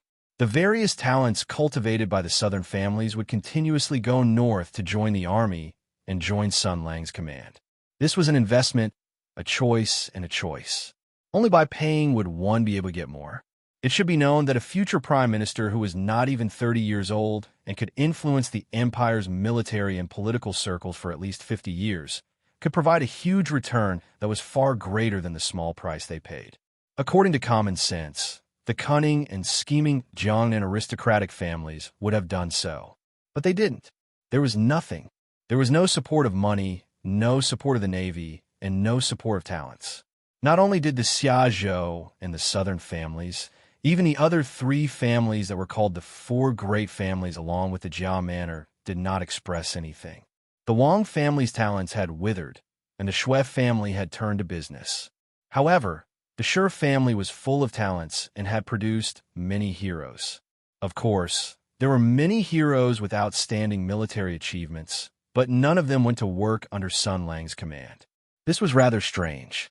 At the time, Sun Lang was different, and his thinking was different. At the time, he was foolish and naive, and had a natural guilty conscience about his false identity. He wanted everything related to the Jiang manor to be as far away from him as possible. If the young talents of the Shi family did not run over to his side, he would be more than happy.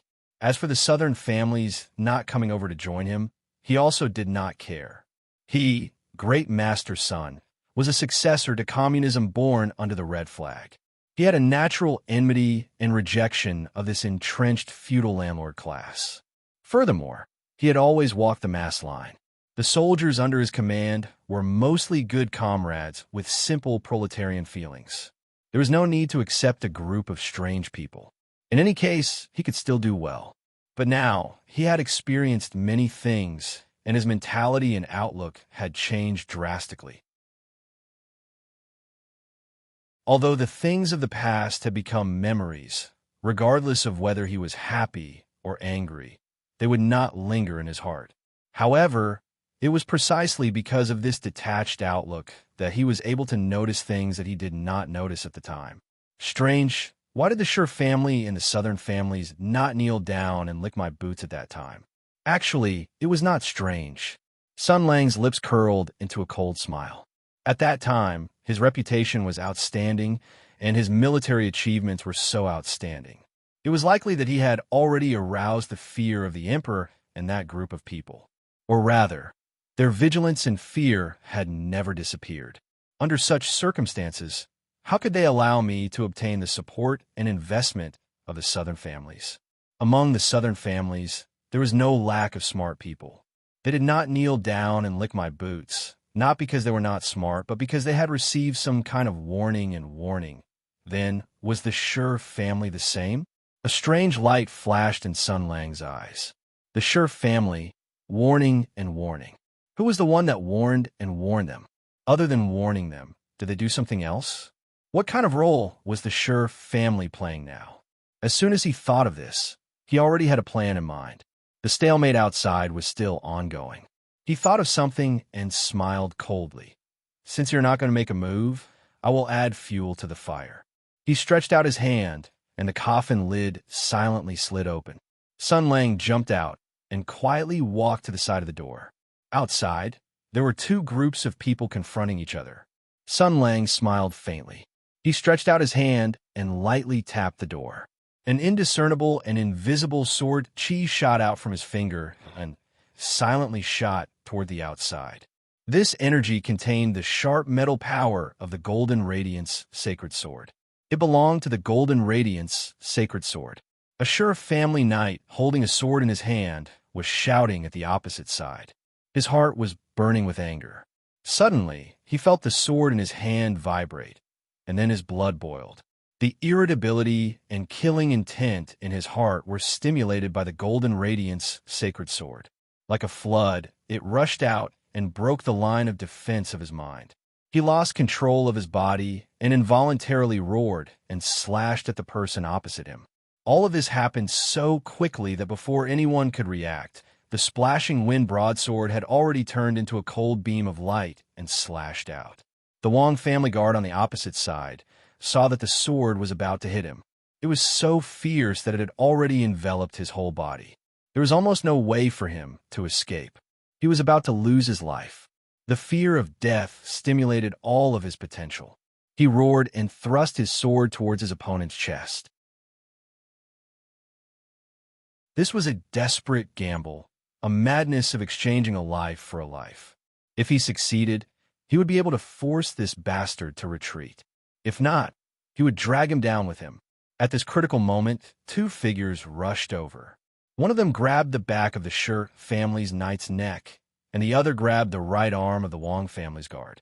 They both pulled back, and the two people who were about to die together flew back, avoiding the tragedy of both of them dying. The people who made the move were the two brothers, Shi Stallone and Shi Wengong. Although Stallone looked boorish and unruly, he was actually very meticulous and thoughtful. They came to the Wong family to explore a certain secret, but they did not plan to completely fall out with the Wong family. If someone died here and they fought, the situation would become very passive. That was why he had acted so quickly. His younger brother, Shi Wengong, knew what he was thinking and pulled them apart at the critical moment. Stallone threw the Shi family's knight behind him and looked at him coldly. This idiot had almost ruined his plan. Although it was not the right time to act, he would definitely skin him alive after this matter was over. Shi Wengong also threw out the Wong family guard in his hand. Shi Wengong, who was known as the Hawk of the Shi family, was quick-witted. Although he pulled the two people apart and avoided casualties, he still made a move. Moreover, he was the one who made the first move. It was inevitable that he would become the subject of ridicule. He immediately shouted, "Don't be long-winded. You can't make the decision. Ask your third master to come here." As soon as he finished his words, he heard a muffled sound. There was the sound of liquid splashing on the ground. It sounded like someone was vomiting blood. Shi Wengong was stunned for a moment. Then, he looked in the direction of the sound. The Wong family guard who was thrown away by Shi Wengong fell to the ground and curled up in pain. He vomited a large mouthful of blood. It seemed that he was seriously injured. What happened? Shi Wengong subconsciously looked at his hand. I didn't use any strength. For a moment, the air suddenly became quiet. The Shi family knight, the Wong family guard, and even Shi Stallone. Everyone's eyes were focused on the helpless Shi Wengong. At this time, Shi Wengong was wondering if he had unknowingly improved his skills and injured the Wong family guard. After a moment of confusion, Shi Wengong realized that he was in a terrible situation. Then, the quick-witted Hawk of the Shi family made the most correct choice. Taking advantage of the fact that no one could react, he calmly walked towards the Wong family guard. At this point, he couldn't push the blame to the Wong family guard. He had to treat him with respect. He had to apologize. He had to treat him. He had to give him medicine. However, his attitude had to be neither servile nor overbearing. He had to let them know that Shi Wengong, who was thinking of countermeasures and perfecting his train of thought, suddenly felt that he was tripped. Perhaps it was because of the sudden change that made him panic. Perhaps it was because he was deep in thought and his reaction was slightly delayed. Perhaps it was because the position of the stone was just right. In short, Shi Wengong, the Hawk of the Shi family, was a talent in Jinling. He was recommended by the elders of the family to be the best spear user in the family. He was talented and had a bright future. He tripped over a stone. Shi Wengong's basic skills were incomparably solid, and his lower body skills were very strong. Even when he encountered such a situation, he was still able to remain calm and adapt to the situation. With his extremely strong reaction speed, he made the most reasonable response. He used the 7 stars footwork and took advantage of the situation to rush forward. With his lower body skills, even if he tripped over the stone, as long as he took 2 steps forward, he would be able to stand firm. He took the first step. His steps were clean and his body was graceful. Then, he took the second step. It was like an immortal walking on the moon. It was as if he was crossing the sea. Bang! It was like a curved shot that led to victory. He kicked. Shi Wengong's right leg kicked the Wong family guard on the ground at lightning speed. A shocking scene happened in Wong Ren's former residence. In this land that was tainted by blood, a second cruel crime was being committed. As if in slow motion, everyone's mouth was wide open as they watched the body of the Wong family guard slowly fly into the sky. It drew a beautiful arc in the air and fell into the distance. Then, there was an even more tragic scream. The air became even quieter.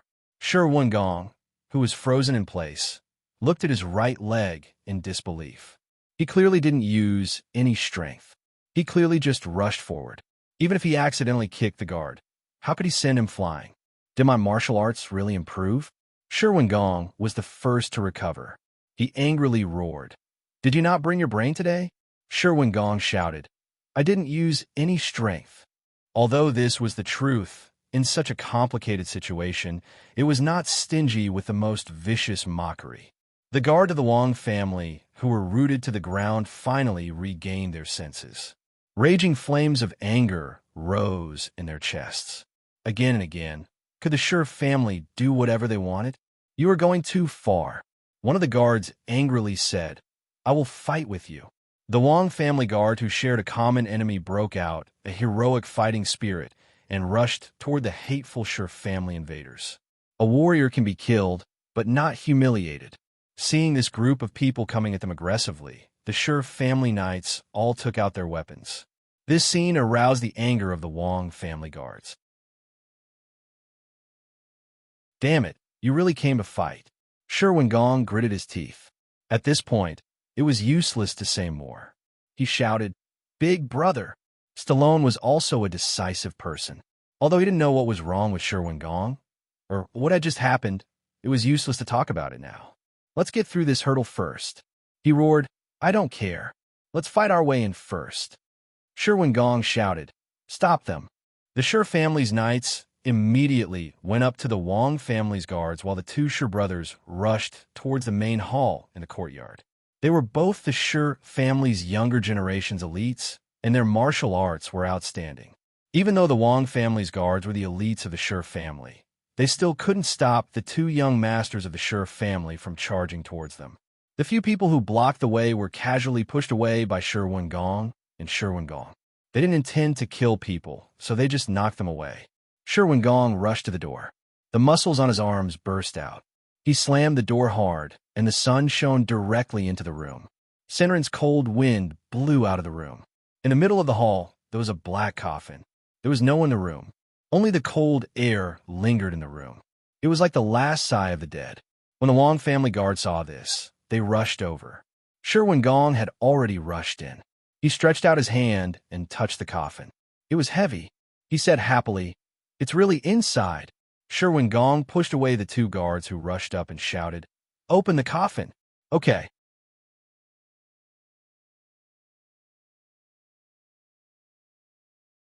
Chapter 740. He had only separated the two people who had almost perished together, but he had caused them to vomit blood. He had only tripped them, but he had kicked the person who had fallen to the ground. This unexpected turn of events pushed the matter to the most intense stage. The originally covetous coercion turned into a helpless fire. They had clearly made the most meticulous plan in advance, and everything was clearly under their control. But why did it turn out like this? Sher Wingong couldn't understand. He had no idea why things had suddenly turned out like this. Why did that idiot make a move without saying anything? Why did he throw the guard to the ground and make him vomit blood? Why was he tripped with his martial arts? Why did he coincidentally kick the guy away after tripping him? He couldn't understand the mystery, even if he racked his brains. He could only attribute these things to the lowest probability of coincidence. Damn it, was he possessed? No matter what, he couldn't care less about other things now that things had turned out this way. Sher Wingong and his brother worked together to break through the blockade of the guards. He rushed into the main hall. Wang Ren's coffin was placed there. The surrounding air was cold, as if the dead were lamenting in a low voice. This was the goal of their trip. They had to figure out whether Wang Ren was dead or alive. They had to figure out how Wang Ren had died. In addition, they had to figure out the whereabouts of that thing and ensure that it was in the hands of the Sher family. They had originally wanted to force the old man, surnamed Wang, to come out, to bully him, to threaten him, and to force him to bow his head. But since things had turned out like this, they could only use force. Let's use force then. Sure, Tai Long stood in front of the door, blocking the frantic guards. He shouted in a deep voice, Open the coffin. Sher Wingong said sternly, Okay. Now that the two sides had attacked, although it was hasty, they had still caught the Wong family off guard. With the help of the brothers, he had already entered the main hall. Wang Ren's coffin was in front of him, and the Wong family's reinforcements had not yet arrived. It would only take a moment to open Wang Ren's coffin. I don't believe that there will be any more problems. The strange things that had happened before really made Sher Wingong feel extremely aggrieved. He was confident that his martial arts skills were excellent, and he was overflowing with talent. He was the leader of the younger generation in Summer Province. Who would have thought that such a big problem would happen in this important mission? Not to mention his brother's reprimand and the strange looks from his subordinates. Even his own self-esteem could not tolerate that inexplicable mistake. The shame of a mistake could only be washed away with hard work and results. Let's begin from now on. He took a deep breath and circulated his true chi around his body. An explosive force was accumulating in his arms. The Sure family's falcon was on high alert. He had enough of those inexplicable mistakes. This time, he could only succeed and not fail. He could not afford to make any mistakes. With such firm confidence, he took 2 steps forward, grabbed the edge of the coffin lid, and lifted it up forcefully. With a lift. Boom, boom. Sherwin Gong's eyes widened. He couldn't lift it. He couldn't lift it at all. The coffin lid seemed to be made of iron. It did not budge at all. He could easily pull out a willow tree with his strength, but the coffin lid did not budge at all. What the F***CK is going on? Sherwin Gong was anxious. He got into a horse stance and borrowed strength from the ground. His true chi circulated through his meridians, and his strength poured into his arms. He used even more strength to lift the coffin lid. Unfortunately, it was useless. No matter how much strength he used, Wang Rin's coffin was still as motionless as a mountain. F***CK. Sherwin Gong almost cursed it out loud. What the F***CK is going on? Sure Tai-Long stood in front of the door and repelled the guards who rushed up one after another to buy time for Sherwin Gong. However, there was no movement from the other side. Just as he started to feel suspicious, he heard a loud rumbling sound. Success? He was overjoyed. He turned his head to look and almost exploded with anger. He saw Wang Rin's coffin rolling on the ground a few times. It was flipped over to one side, and his good brother was circling around the coffin. His hand was scratching, pushing, and scratching. He was using all his strength to move the coffin, but nothing happened. He was like a F***king cat scratching around a food box. Are you a F***king cat? Sure Tai-Long felt a murderous aura rush from his brain to his Yongquan point. He was so angry that he almost laughed out loud. He roared, "What the F***CK are you doing now?" Sherwin Gong, who was fully focused, was startled by this. Immediately, he revealed a blank and aggrieved expression and shouted, "Elder brother, there's something wrong with the coffin. I can't open it." Sure Tai-Long roared, "What problem can there be? Why can't you open it?" Sherwin Gong shouted, "I really can't open it. Did the Wang family cast the coffin to a dead end?" Sure Tai-Long sent another Wang family guard flying with a punch. He rushed to the front of Wang Rin's coffin in a flash. He raised his foot and stepped on the coffin, straightening it. Then he grabbed the side of the coffin lid and lifted it with force. With a soft sound, the coffin opened. The person lying inside was revealed. His face was pale and his eyes were closed. It was the dead Wang Rin.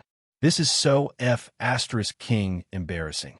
When Sherwin Gong saw that his brother was about to open the coffin, he calmly waited for his brother to be defeated. Just now, he used all of his strength, but he couldn't even move the lid of the coffin. Even if his brother, Sure Stallone, was born with great strength and tyrannical external skills, he wouldn't be much stronger than him. If he, Sherwin Gong, couldn't open the coffin, then Sure Tai-Long wouldn't be able to either. But with a snap, the lid opened. It wasn't made of iron, and it wasn't even nailed in. It was just a normal mortise and tenon joint. Sure Tai-Long was also dumbfounded. When he heard Sherwin Gong say that he couldn't open it, he thought that the Wang family really did something. So, he used 80% of his strength just now. He estimated that he could even move a 1,000-pound boulder. Who knew that the coffin lid was so light that it opened with just a lift? Most of his strength landed on empty air, almost causing him to fall over. The two brothers looked at each other. Sure Tai-Long was still holding onto the coffin lid. They were both dumbfounded. Sherwin Gong was silent for a moment. Then, he said weakly, when I tried to open it, Sure Tai-Long didn't say anything. He couldn't take it anymore and punched him. Idiot! Sherwin Gong was punched in the face. He flew out and hit the wall with a bang. He slid down with his arms and legs spread out. He covered his face with an expression of disbelief. Even father can't beat me. Logically speaking, everyone had their own pride. Moreover, Sherwin Gong was a talented genius. He had never suffered any setbacks since he was young. He was doted on by his father and his family.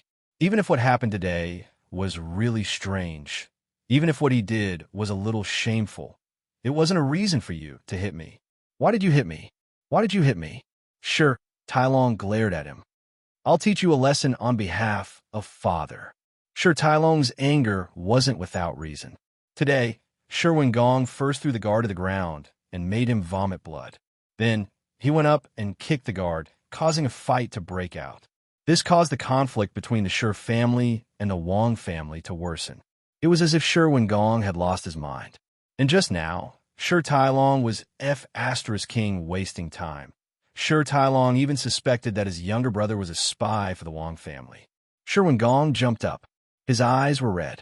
He looked at Sher Tai Long and breathed heavily. His chest was heaving up and down. He looked like a mad bull that was accumulating anger. Just as the two brothers were about to fight, a roar suddenly came from outside. Stop! When the Sher brothers heard this, their expressions changed.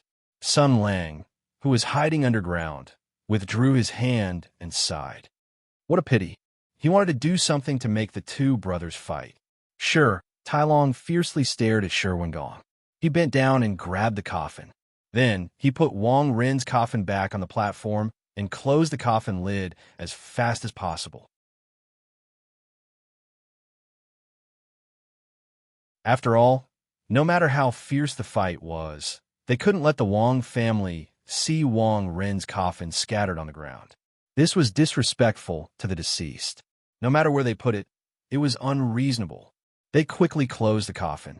Sher Tai Long said in a low voice, "Get out." Sherwin Gong gritted his teeth. In the end, he still maintained his rationality. He knew that now wasn't a good time to settle accounts with Sher Tai Long. He coldly snorted and strode out. When the two returned to the door, they saw that both sides had stopped fighting. There were many people standing on the roofs and walls of the courtyard. They were all ready to fight. Sher Tai Long nonchalantly closed the door and cupped his hands. Uncle Wong San. The one who was called Uncle Wong San was a well-dressed middle-aged man. His hair was slightly white and his temperament was more refined than fierce. But at this moment, this seemingly refined middle-aged man was also angry. He looked at the Sher brothers and angrily said, "I don't deserve to be called uncle by you. I think you want to be my grandfather." Sher Tai Long faintly smiled. "Uncle Wong San, why do you say that? Our four families are connected by spirit and branch. We are all first-class relatives. How could this little one dare to be disrespectful to you?" The middle-aged man coldly said, "Then why are you here?" Stallone calmly replied, "Third uncle, please allow me to report. Today, I was sitting at home when I suddenly heard the thunderous news. My good brother, Wong Run, had actually died an unnatural death.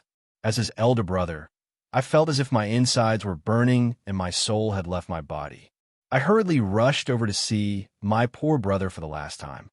He pointed at the enraged guards of the Wong clan and said, "However, I was stopped by these unruly servants, not allowing me to meet with Brother Wong Run. What is the reason for this? Are these unruly servants bullying their masters? Or is there something else? Uncle Wong San, can you tell me how my brother died?" Without waiting for the other side to reply, Sher Tai Long took another step forward. His expression was solemn and his eyes were cold. "Also, since Uncle Wong San is here, this little one wants to ask, since my brother is dead, why isn't there a mourning hall? Where is my sister-in-law? Where is my nephew? Why is there no one guarding the coffin? Could it be that third uncle wants my brother to die as a wandering ghost with his eyes wide open?" Speaking up to here, his tone was powerful. "This little one is not talented. After my brother's death, I can't rest in peace. As his brother, of course I have to do something." This guy was clearly a criminal who broke into people's houses. But with his rotten mouth, he became a hero who stood up for his brother. Uncle Wong San was naturally enraged. Wong Rin's brother? Bah, that playboy only seeks pleasure all day long and has no ambition. Why would you, a famous person in Jinling, look at him in the eye? In recent years, your Sher family has become more and more arrogant. You don't put the other three families in your eyes. How can you have a sworn brother?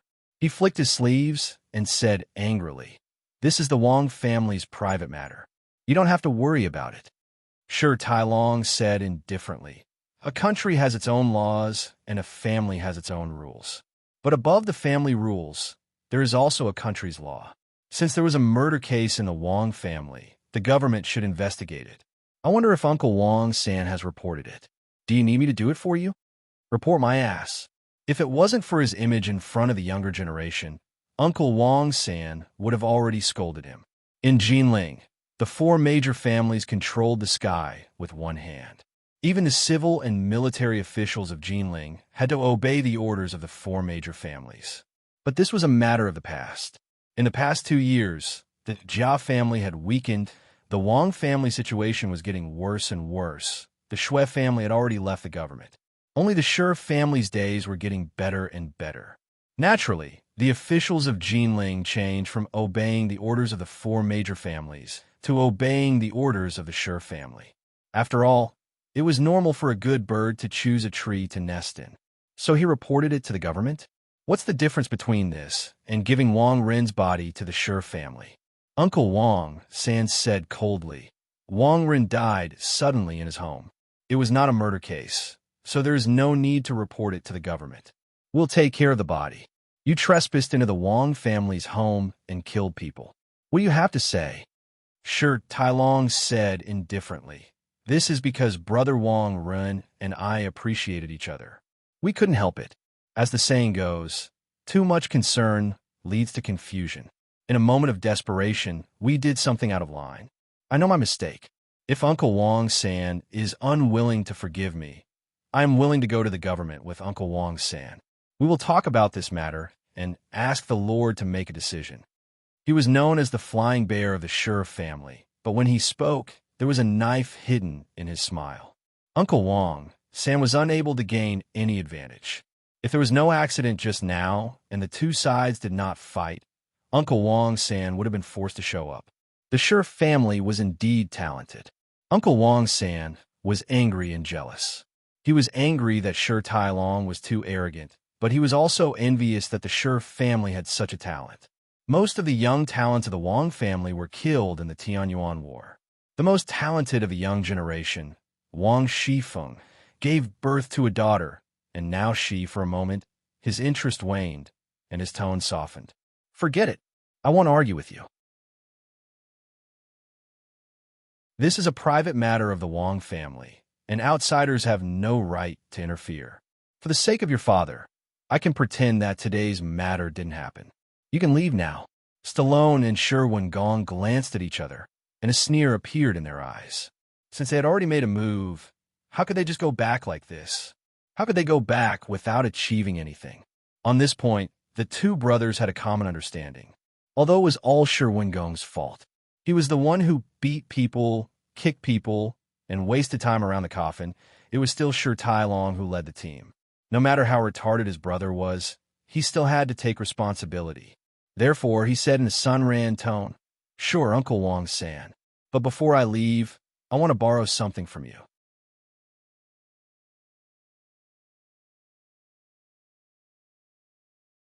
Chapter 741. Hearing this, Uncle Wong San asked, "Borrow what?" Shi Tai Long and Shi Wengong looked at each other and sneered at the same time. Borrow what? They had heard that the old man had become a fool from studying. He could not even protect his family's reputation. Now it seemed that it was true. Borrow what? What else can he borrow? The two brothers roared at the same time. Shi Wengong spun around and kicked backwards. The door of the main hall, behind him, opened again. Shi Stallone immediately rushed in and slapped the coffin with his palm. The lid of the coffin was firmly closed, no different from when he closed it earlier. It was heavy to the touch, and when it shook, there was a strange, muffled sound. Wong Rin's body was inside. There was no problem. Then, he clasped his hands together and exhaled. The heavy coffin suddenly leaped up and landed on his shoulder. Borrow what? We will take Wong Rin's body. Shi Tai Long rushed out. Uncle Wong San saw Shi Tai Long rushing out with Wong Rin's coffin and immediately became furious. He roared, You Sure family are too much. Sure Tai Long carried the coffin with one hand, and his speed did not slow down. He laughed and said, "Let Uncle Wang Sin know that today in Jinling, Sure family can do whatever they want." Third Uncle Wang roared angrily, waving his palm to attack Sure Tai Long, but a strong wind blew in from the side. Sure Wengong quietly attacked. His flying legs were like a python pouncing on its prey, agile and swift, intercepting the Wang family's leader. The two of them attacked each other with their fists and feet.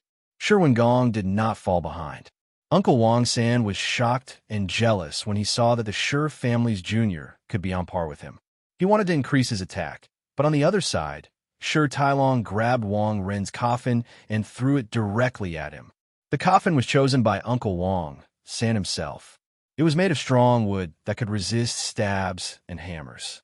It also had a special fragrance that could slow down the decay of the body. Because there were many reasons behind Wang Ren's death, he had to keep the body intact as much as possible. Therefore, he found this precious coffin from the family treasury. Because he chose it himself, he naturally knew how strong and heavy this thing was. Therefore, when he saw such a large coffin sweeping towards him, he had no choice but to retreat. Stallone directly used this thing as a big weapon. His brute force was amazing, and his external strength was tyrannical. He wielded it with ease, and with a casual sweep, it was a large-scale, heavy blow. The Wang Fu guards who rushed up were forced to retreat one by one. Seeing this, Uncle Wang San's anger rose, and he shouted, "Shoot! Fire!" The knights of the Sure family surrounded the two young masters. Sure Stallone carried the coffin on his shoulder and proudly looked around at the guards of the Wang family who were holding crossbows on the walls and roofs. He shouted, "Shoot the arrows! If you have the ability, shoot us brothers to death right here in the Wang family." When the archers heard this, their faces slightly changed. In recent years, the situation had reversed. The Wang family had declined, and the Sure family had become tyrannical. If there was anyone who was most sensitive to this kind of change, it would be the middle and lower class members of the Wang family. For example, in the gambling house, in the restaurant, on the street, people's faces would change accordingly. It was enough to make these people feel that the power of the family was declining. They clearly realized that the Wang family was no longer powerful. Today's Jinling was the world of the Sure family. Did they dare to shoot the two most outstanding children of the Sure family to death? They didn't dare to. They knew the power and influence of the Sure family. They knew the consequences of hurting the most outstanding children of the Sure family. They knew that the Wang family could no longer protect them. Otherwise, the Sure brothers wouldn't have arrogantly come to the door. They wouldn't have repeatedly humiliated the head of the family. Moreover, after they were caught in the act, they still dared to arrogantly take the coffin and leave. Therefore, they didn't dare to shoot the arrows. They even lowered the crossbows in their hand a little bit. Uncle Wang Sin was furious and roared, "Shoot the arrows! Shoot the arrows!" Sure Wengong said in a Sun-Ran tone, "Whoever dares to shoot the arrows first, I promise that before tomorrow, the bodies of his whole family will be hanging on the door of the Wang family." The archers were still hesitating. No one dared to shoot the first arrow. Sure Stallone laughed and said, "Uncle Wang San, you really don't have the right to be the acting head of the family. If you don't have the authority, how can you convince the people?" Among the four major families in Jinling, the Jia family is supported by a woman, the Wang family is a group of mediocre people, the Shui family doesn't want to make progress, and only the Sure family is at its peak. As the saying goes, a wise man submits to the circumstances. Uncle Wang San, why don't you join the Sure family as soon as possible? It is far better than being the acting head of the family. Uncle Wang San roared and snatched a bow. He controlled the bowstring and shot an arrow. "How dare you? The old madam of the Rongwa family is your elder. How dare you be so rude?" Sure Stallone pushed the arrow away and sneered. "That old woman doesn't think of herself as a member of the Sure family. Why should I respect her? The men of the Rongwa family are all dead. What's wrong with such a large family property supporting the Shi family. But she dared to refuse the kindness of the family. How stupid. She is a married woman of a Shi family. She would rather guard the Ronwa family until she dies than to give it to her maternal family. Do you think her dead grandson can come back to life? Uncle Wang San's face suddenly changed, and he shouted, "Shut up. Do you want to die?" Shi Stallone also realized that he had said something wrong. He was about to speak when he suddenly felt a serene chill rising from the bottom of his heart.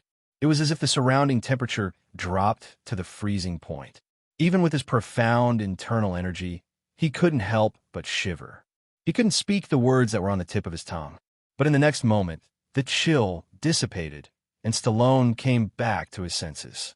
He had mistaken the source of the chill just now, and his heart was filled with shame and anger. He had actually been scared by a dead person who had died a long time ago.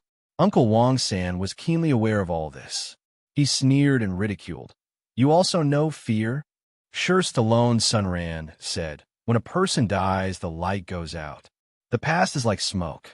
Why should I be afraid? He is already dead. He died without knowing why. A person who died without knowing why, even if he was powerful when he was alive, what is there to be afraid of? If you want me to be afraid of him, unless he appears in front of me, then I will probably be afraid." Uncle Wang San said coldly, "Shameless boasting." Shi Stallone smiled meaningfully. "Uncle Wang San, how that person died, you must know in your heart. Although he was the best in the 6 armies, he still died. You should know why he died. You must know who killed him and what kind of power he died under. So, I said that I am not afraid of him. Do you understand what I mean? Do you understand?" Uncle Wang San's face suddenly changed. He gritted his teeth and said, "You," Shi Stallone smiled, "what?" "I said that a wise man submits to circumstances. Do you understand now?"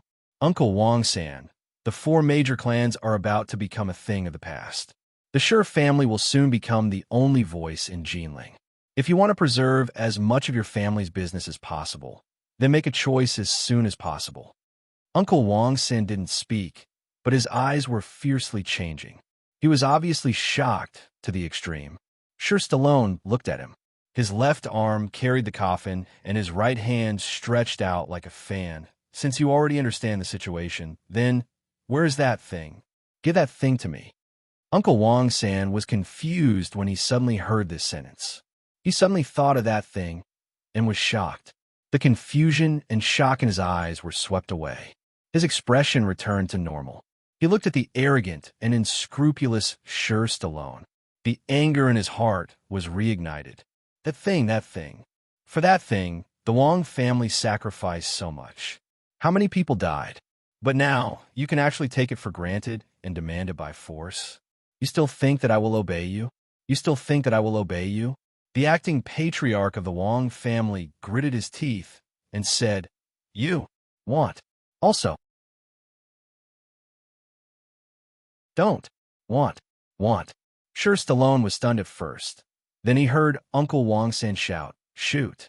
The archers were stunned for a moment, but they still didn't harden their hearts. However, Uncle Wang San seemed to have been provoked. The anger in his heart was incomparable. Seeing that no one responded, he grabbed the sword of the guard next to him and rushed towards Shi Stallone. "If you don't want to do it, I will do it myself." When the Shi family saw Uncle Wang suddenly turn hostile and rush forward like a mad tiger brandishing his sword, they were stunned for a moment. The closest Shi family knight was caught off guard and was cut from his shoulder to his back. Half of his body was cut off. When Uncle Wang saw the blood, he went crazy and rushed to the second person. At the same time, he looked up to the sky and roared. Shi Wengong was shocked and angry. "How dare you hurt the Shi family's people?" Uncle Wang San waved his sword crazily. "I think you are used to being a tyrant. Didn't you want to take over Jinling and annex us? Then why are you still talking to me about this? I will return the same words to you. My life is here. If you are a man, then take my head in the Wang family's house." He waved his sword and rushed into the crowd. At the same time, he roared into the sky. His voice shook the mansion, and the Wang family began to stir. Shi Wengong cursed in his heart. They really didn't dare to kill Uncle Wang San here. But who would have thought that this old guy would suddenly go crazy? He was obviously a pedantic and indecisive old man. How could he suddenly go crazy when he mentioned that thing? It was as if he had become a different person. Uncle Wang San's roar was like thunder. His voice swept across the whole Wang family. Wang Zixing had already thrown caution to the wind. Perhaps the next moment, there would be a master coming. Shi Wengong glared at Shi Stallone. This time you're the one who screwed up. Shi Stallone was also annoyed. Damn it, why is this trip so strange? He shouted in a low voice. Let's go. Wang Rin's body is also fine. Let's take it slow. I'm not afraid that this old man will not admit defeat. After that, he waved the coffin and took the lead to rush out of the courtyard. Shi Wengong took the long spear from his companion and waved it. He stabbed it towards Wang Zixing's chest. After forcing Wang Zixing to use his sword to parry, Shi Wengong immediately dragged the spear and left. The rest of the Shi family knights shouted and surrounded the two young masters to break out of the encirclement. The Wang family guards finally reacted, although they still didn't dare to shoot arrows. But the acting head of the family had already joined the battle. If they didn't put in more effort, they were afraid that they would be killed on the spot by the murderous third old master. So they pulled out their swords and shouted with all their strength.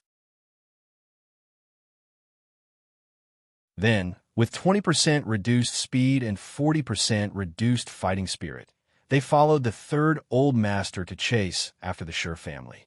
The two sides chased and fled. On the way, the Wang family guards joined the battle. But the Shi brothers took the lead, and Shi Stallone used this illegal heavy weapon. Shi Wengong also supported them with his spear.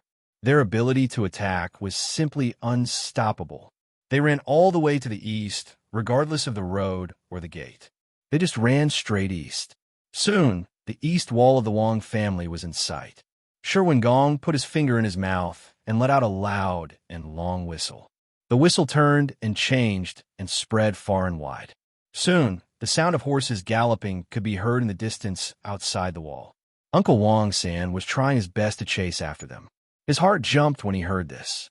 Oh no, they are calling for reinforcements. Previously, when the Shi brothers came to the Wang family's door, they left half of the knights and all the horses in front of the door. Now, when they heard the young master's whistle, the knights who were feeding and grooming the horses immediately jumped on their horses. With a whistle, the well-trained horses immediately changed their formation and galloped towards the east wall of the Wang family's house. Not far away, Jia Sherdao, who was spying on the Shi family's caravan, had a change of expression. Without saying a word, he moved and followed them from afar. A, B, C, and D, who were watching Jia Sherdao from behind, were waiting for an opportunity. Unexpectedly, before the opportunity came, the duck that they were about to throw into the pot flew away. A gritted his teeth and said, "Let's follow them too." The Shi family had already rushed to the high wall of the Wang family's house. Shi Tailong flew up with the coffin and jumped down the wall. Shi Wengong followed, and then a group of Shi family's knights. Although Wang Zixing knew what they were doing, he had no way to deal with it. In a fit of anger, he threw the long knife in his hand and hit a Shi family's knight. The knight screamed and fell to the ground, but the others had already successfully climbed over the wall. The horses neighed and galloped as fast as thunder. The drumbeat of the horses' hooves quickly went away. The opportunity was fleeting. They could not catch up. Uncle Wang San stood in the same place. His anger subsided a little, and reason took over his brain again. The Shi family took away Wang Ren's body, and they would not let it go. He sighed silently. That thing, but where is that thing? Was it really taken away by Phone Girl? But there was a noise behind him, and waves of tiredness rushed into Wang Zixing's heart. Putting aside the threat of the Shi family, he was about to face the questioning of his brothers and elders. The stupid infighting was endless, and the decline of the Wang family seemed inevitable. Those sacrifices that had been made were losing their meaning and value. He could not let this happen. He made a decision in his heart. He needed allies and help. Ninga Mansion, Shui family, and even Runga Mansion. Just now, Jia Sherdao had followed the Shi family's horse team all the way to the east side of the Wang family's house. Then he saw a man carrying a huge coffin and jumping down the wall. It was the Black Bear spirit, Shi Tailong. Then it was Shi Wengong and the others. They had just rushed down the wall when the horse team rushed over. Shi Tailong whistled, and two more knights immediately jumped down from their horses and fled in all directions.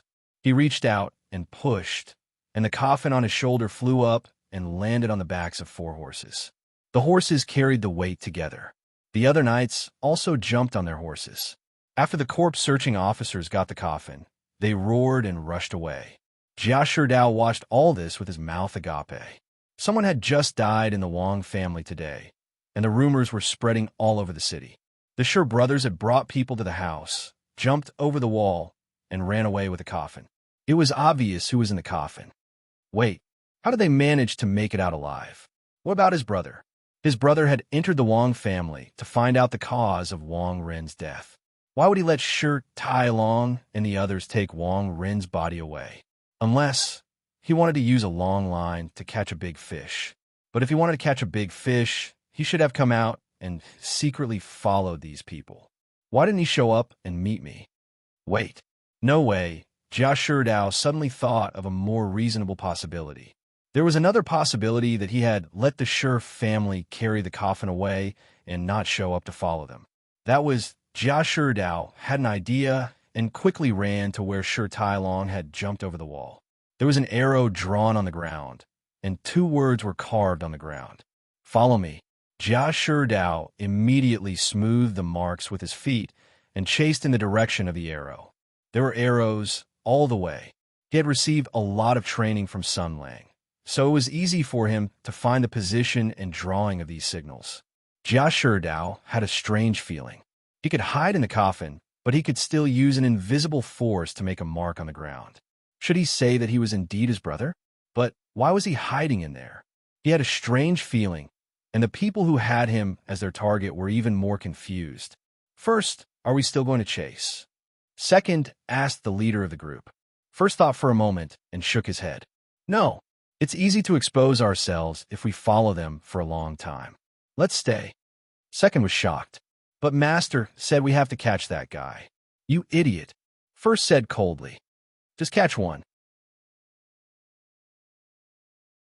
Don't forget that the guy's partner has just entered the Wang family's house and hasn't come out yet.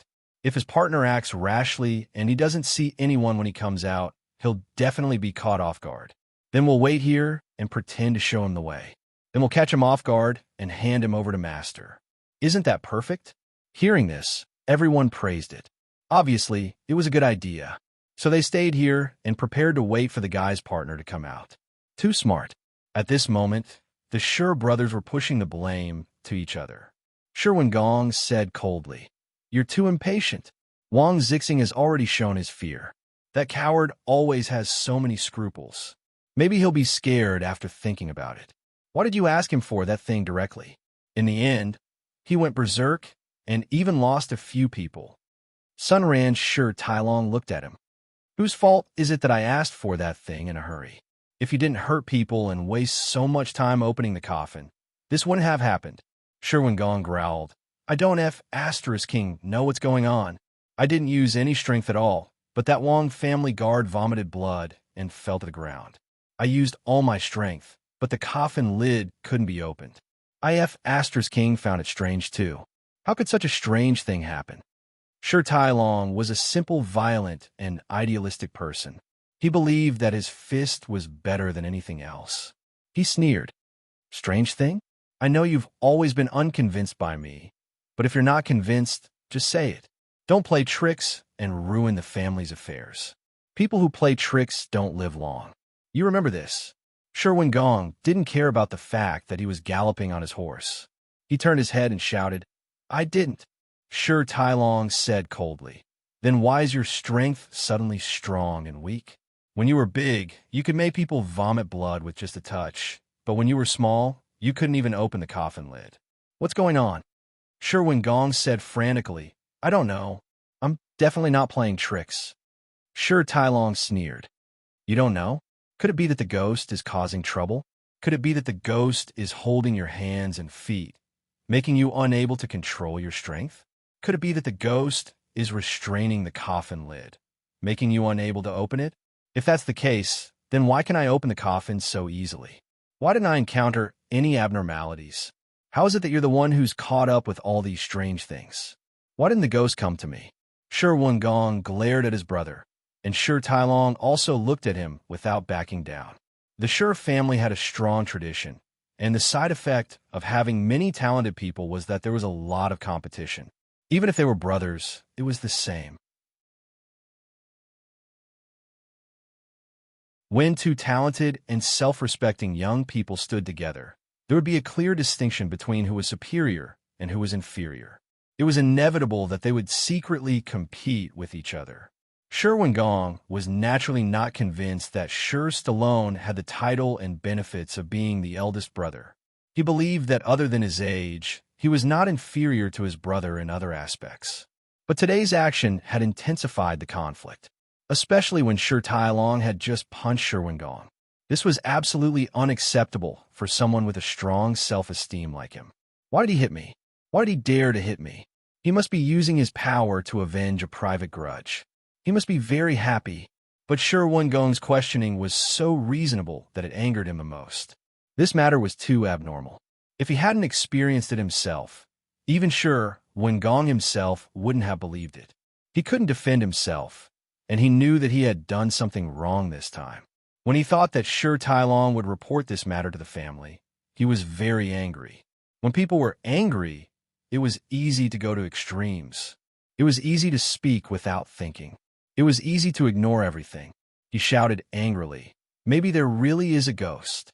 Maybe it's Wang Ren's ghost who did that kind of thing. Other than that, there can't be any other explanation." Shi Tailong glanced at his younger brother. He was not a rational and calm person. What Shi Gong had done today had touched his bottom line. Those abnormal actions were obviously hindering him and hindering the completion of the operation. He had to teach his younger brother a lesson. "Ghost," he said coldly. "There are no ghosts in this world. You're pestering endlessly and stubbornly refusing to admit it. Then I'll make you convinced. Ghost, right? Then let's find a place to open this coffin again. Let's examine Wang Ren's body carefully. Then we'll see if Wang Ren's ghost appeared and turned you into a soft-footed shrimp that can't even open the coffin. Didn't you say there was a ghost? Then come with me. Come on." You're tuning in to the Warrior Lore YouTube channel. Don't forget to subscribe and join us on this journey to catch the most captivating stories.